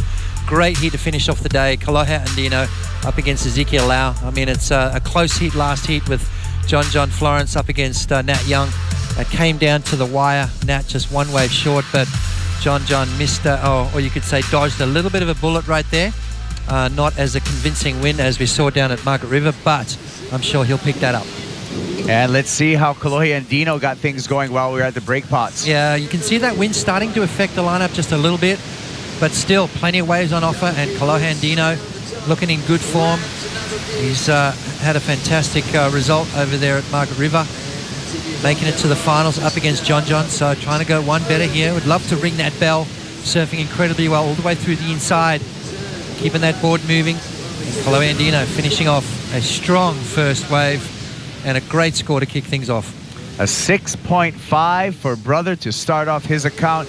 And, you know, Pot, similar to that last heat with John Florence and Nat Young, these two guys, Kolohe Andino and Zeke Lau, they're all from that same generation. All these guys came up surfing through similar amateur ranks. They've been competing against each other for, you know, over a decade, because all these guys started surfing contests, you know, right in their early teens, or probably about 10 years old, actually, in the Menehune division. Yep. And then through the NSSA and all that other stuff. So they kind of know each other, know exactly what to expect. They do. And Zeke Lau had an incredible heat this morning, dropping 9-point rides left, right, and center. That was a great heat between him and Connor Coffin. I thought Connor surfed really well too, but Zeke managing to get himself on those bigger set waves, and he's going to have to do exactly the same here. I mean, Kolohe Andino, a smart competitor, starting to pick his game up. He had a breakthrough year last year, up in the top 5 at the end of the year. So Kolohe Andino starting to find his feet on the world stage and is a force to be reckoned with. Interesting to see after that great heat, Potts, for Ezekiel Lau this morning, is how his adjustment's going to be going from the morning at Bell's Bowl to the last heat of the day here at Winky Pop. Well, I think he's going to be fine. I mean, you know, Jake the Snake is going to obviously send him home, tap off a bit, go and relax, have some lunch, you know, knowing that you've got to compete again in the afternoon. So you kind of get away from the contest area, and it really does save a lot of energy doing that. I think if you're around the scene for the whole day, you almost get so invested in what's going on around you, it sort of saps your energy. So I'm sure that Zeke has taken a break, went home, relaxed for a couple of hours, maybe had a rest, and then come back and tap right back into it. Curious to see if Jake is on the stairs right now, as he was in Kanoa Igarashi's heat. 100%. Jake's the coach also for Ezekiel Lau, with his orange flag directing Zeke Lau. There's the two surfers, Ezekiel Lau and Kolohe Andino, both, as you mentioned, the NSSA, the National Scholastic Surfing Association. That's amateur ranks over in the USA. Both of these guys have won national titles. So, and that's, you know, the cream of the crop. That's the top of the mountain as an AM. And so both of them come from decorated amateur careers. Kolohe Andino made it onto the championship tour at a much younger age. Ezekiel Lau, it took him a few years, quite a few years, grinding on that qualifying series to finally make it to the big stage. Yeah, you know, some guys just get it right away. Others have to work a little bit harder for it. You know, the competition surfing is it's a unique beast, and it's hard to work it out. So, you know, some guys click with it very easily. Some guys take a little longer than others. But Zeke's here now. He's looking strong. He's had some really highlight moments through this Australian leg, and so far on his way to his best result so far. And he's got priority, so he's going to have to really choose a wave wisely, as we see Kolohe Andino taking a look at this one. He's going to back up that 6.5, surfing under the priority of Ezekiel Lau. Brother through the lip, projection, throws it, looking for that little air reverse that we know that Kolohe has on lock, but that one just comes unstuck, unglued, incomplete. He was under the water for a while. I was about to say that. He was down there for quite some time, but kind of an awkward little wipeout, and Kolohe throwing that board out, obviously knowing that there was not much on offer there, so to try and get a little backup score, needing to do something special. Zeke Lau sitting out the back very patiently. 6.5 so far, the yardstick so far, the highest scoring wave of the heat, so Ezekiel Lau knows exactly what he's got to do. As you said before, 9-point rides in that first heat that he had this morning. Let's see if he can find something similar. As Zeke scours the lineup, and again, the contrast between Kolohe Andino and Ezekiel Lau. Kolohe is a second-generation professional surfer. Dad Dino had a great surfing career.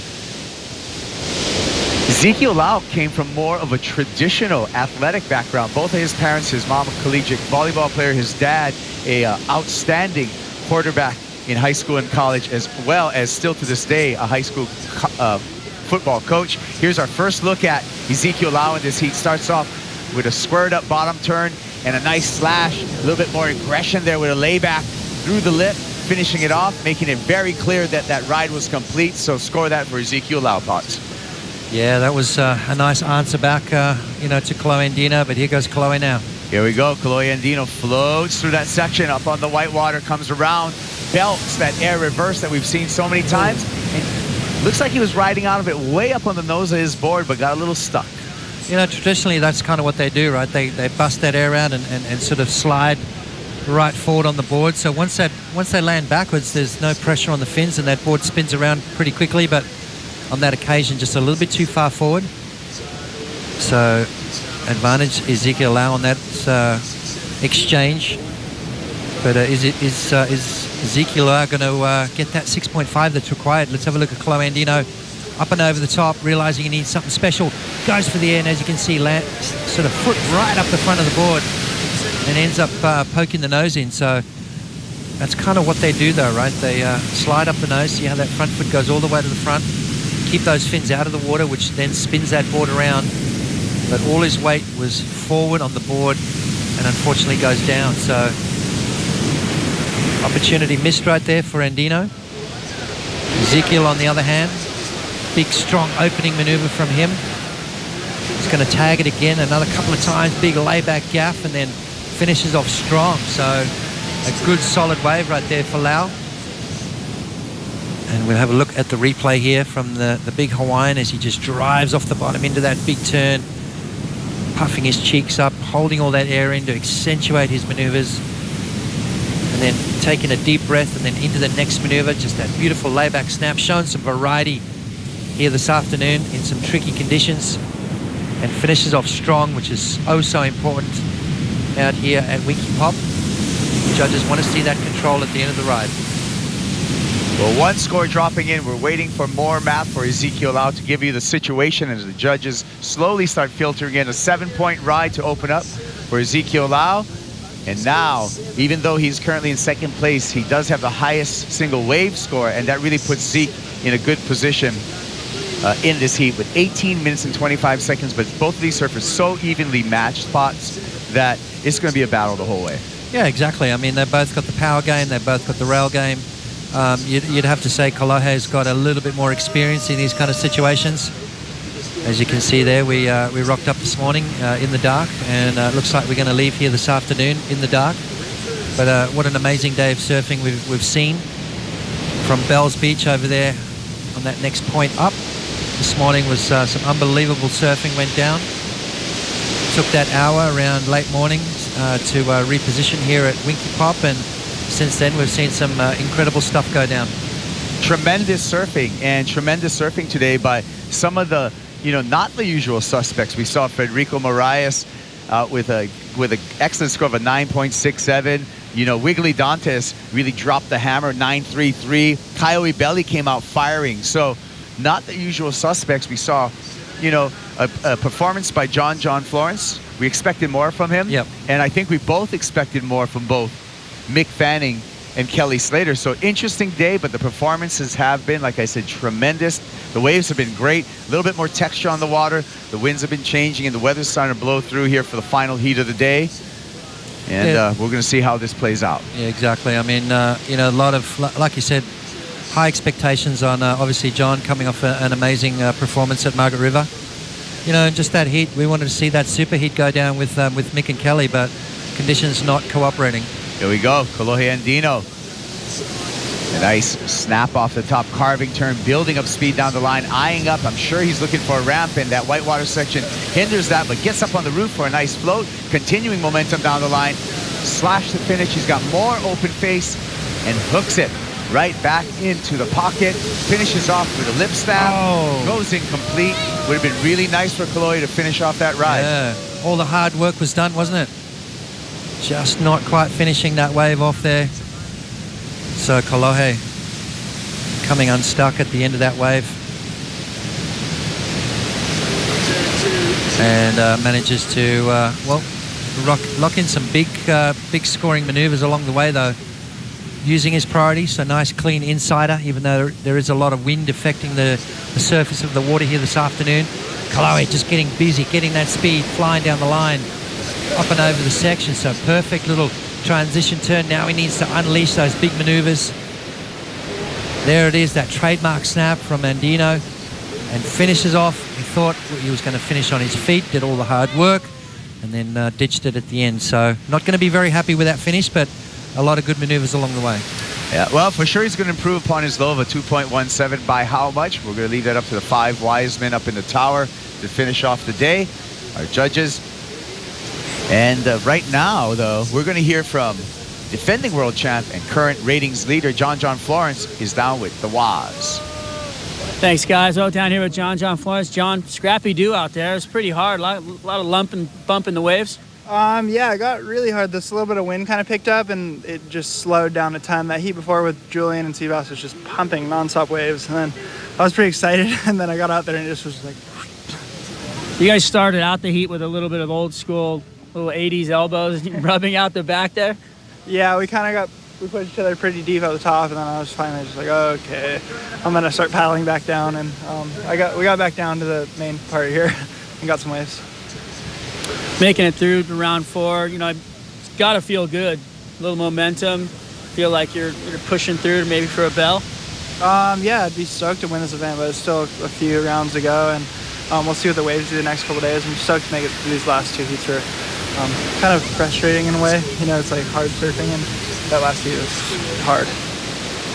When you get into conditions like these and you kind of have to do the grind, does it take a lot more out of you? It kind of does a little bit more mentally. You know, it's still really fun, but it's not that you're not just thinking. You're just, you know, like Margaret and stuff, there's so many waves coming through, and you're just constantly catching waves, and heats like that, it's a little slow, and you get to think about things a lot, and you're like, oh gosh, okay, here comes a wave, don't blow it. Well, a win's a win, though. Yeah, I'm stoked. Congrats on the win. We'll see you on in the next round. Thanks. Potts, I love the point there. You know, it has been getting a little bit more lully. There's been more time between waves, and certainly surfing heats turns a bit more into a chess match as far as wave selection, and then not having multiple swings at it comes into play as well.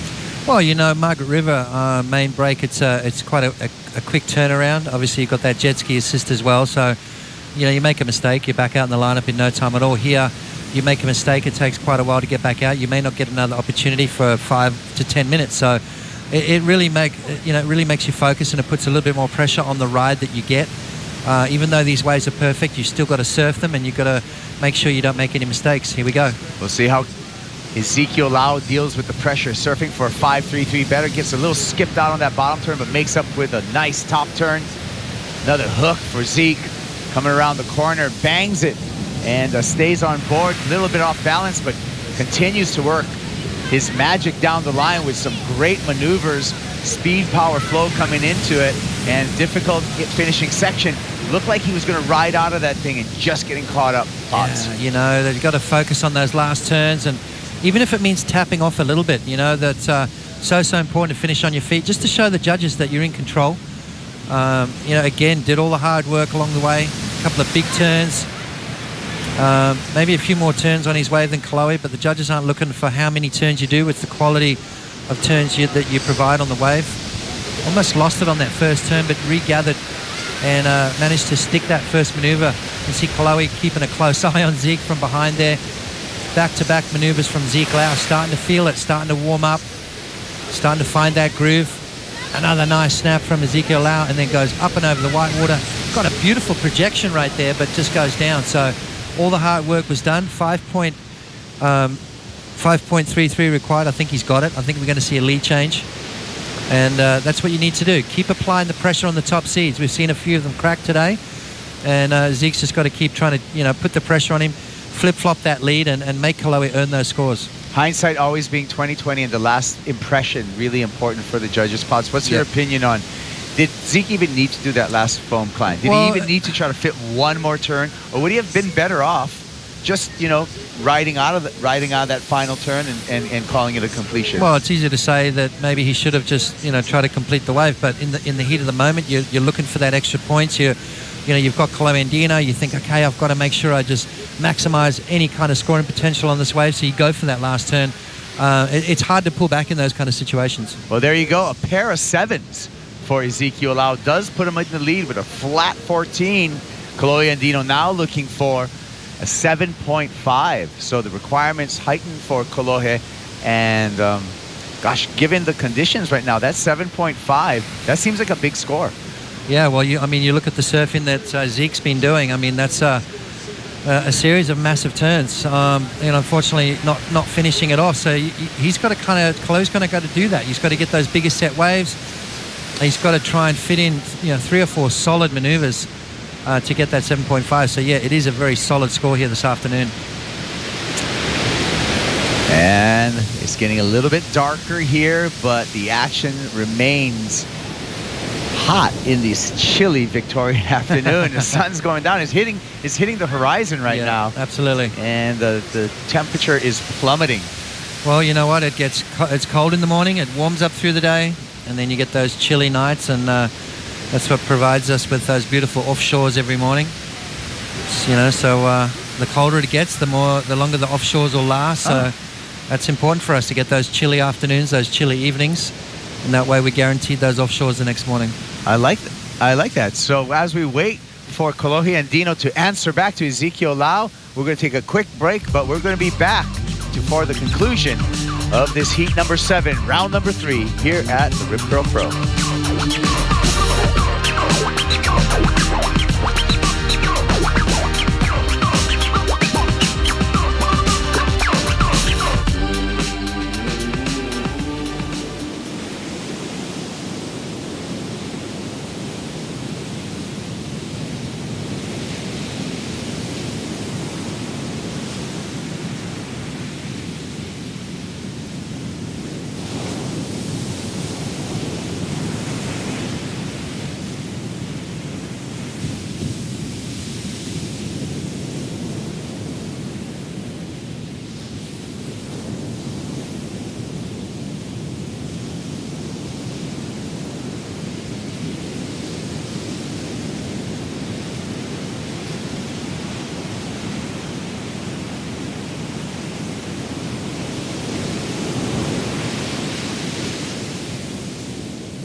Rip Curl Pro here at Bells Beach. Ezekiel Lau and Kolohe and Dino out in the water.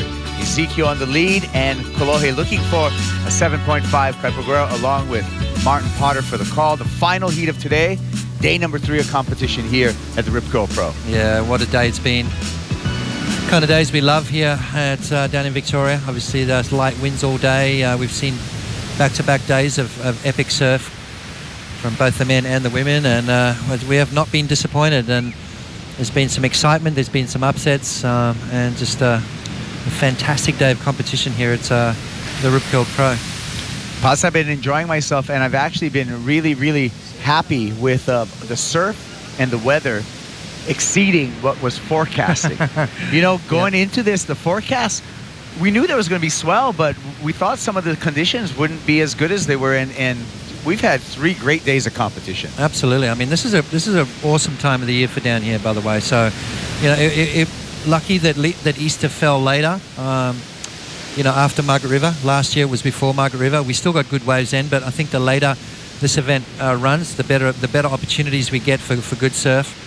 But obviously, coming out of summer, we still have some of those beautiful hot sunny days, those clean light wind offshore mornings, and you know, chilly. But the sun comes out through the day. Everyone sort of strips down and get your shorts on and so on and so forth. But then later in the day, you've got to get that jacket back on. So beautiful to get those last 2 days of epic conditions. Let's take a look at the current Jeep leaderboard with John Florence. Out in front, the grayed out names are the competitors who are out of competition here at the Rip Curl Pro. So we got a lot of the top guys still going. John Florence, Owen Wright, Kaloy Andino. We'll see if he keeps going. Jordy Smith, Adriano De Souza, Matt Wilkinson, and Felipe Toledo. Yep. Felipe Toledo, I mean, what a highlight reel that guy provided yesterday. That was absolutely incredible stuff. Jordy Smith this morning surfing incredibly well. Adriano De Souza, you know, well, we always expect great things from him. He's such a solid guy. I mean, he's day in, day out, he's producing amazing surfing. So Kaloy Andino, Owen Wright, John squeaking through. That was a tight heat with Nat Young. Bit of elbowing at the beginning of the heat. I love that stuff. That's kind of old school sort of competition where they have to fight for that first wave.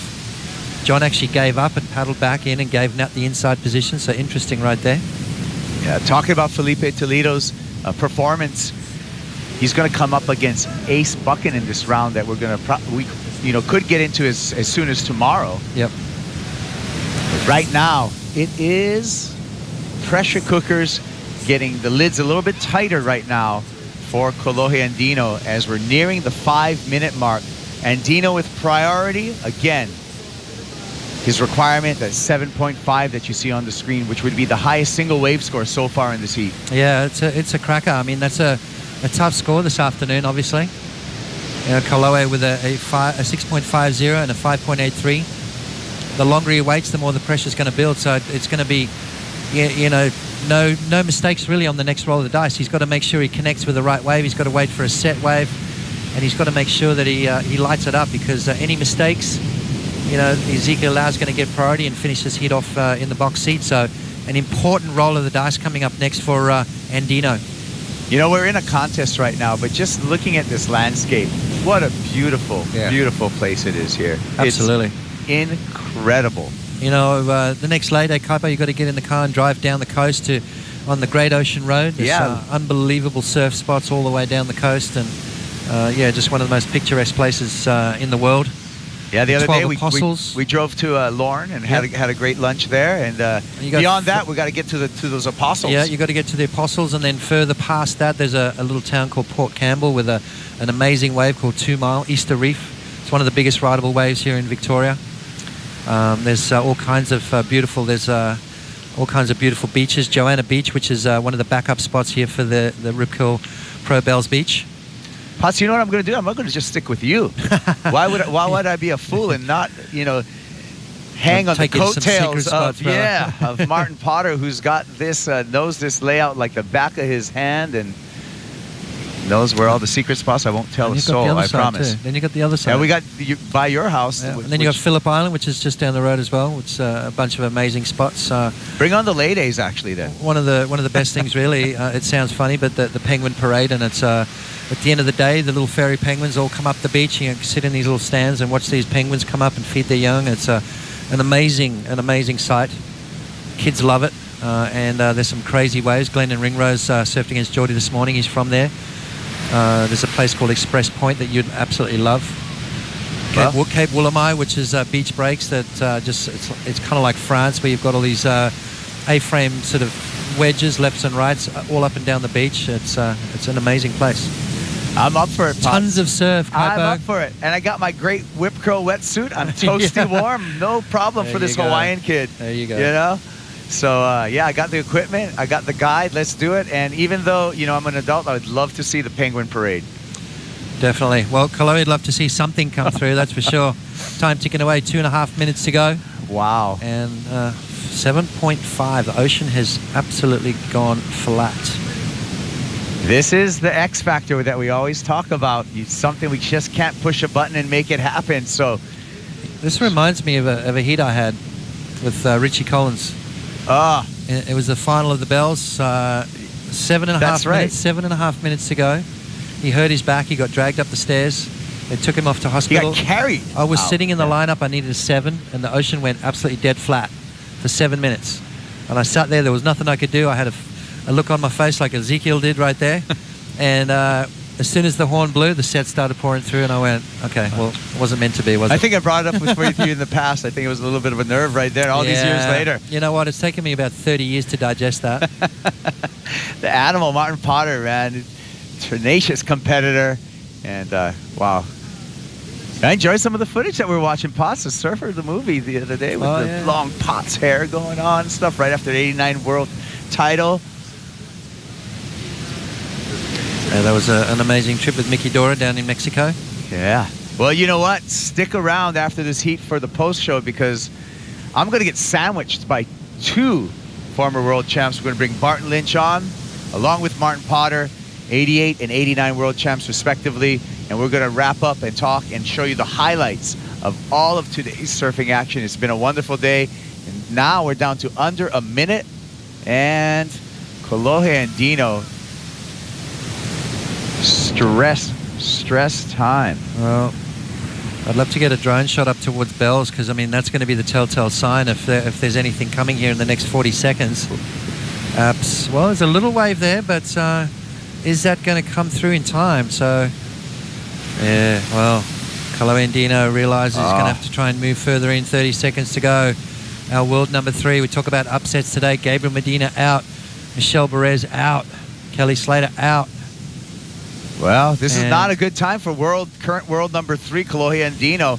He's staring down the battle of his worst result so far this year at stop number 3 of the championship tour. 10 seconds remaining and nothing on offer. Well, we hear the beach commentary counting it down, and unfortunately for Kolohe and Dino, maybe a missed opportunity there on that 5.83 with the wipeout on the air reverse. That's right. So when you go back and break it down, he'll go home, he'll watch the heats on demand, he'll check it out, he'll analyze every single wave, and he'll realize that 5.83 could have been up into the 7+ range, which would have given him the win. And, well, one mistake at this level, and it's all over Red Rover. Meanwhile, Ezekiel Lau looking for his best result so far on the championship tour, his maiden year as a rookie on the championship tour. Zeke Lau making it through, Kolohe and Dino eliminated, and as it always does, a couple of waves going to come in right after the hooter. That's exactly what happened. All right. So Kolohe and Dino back to the drawing board. He's going to pack his bags, go home, have a little bit of a rest, and we'll see him in Brazil where he's had some great results in the past.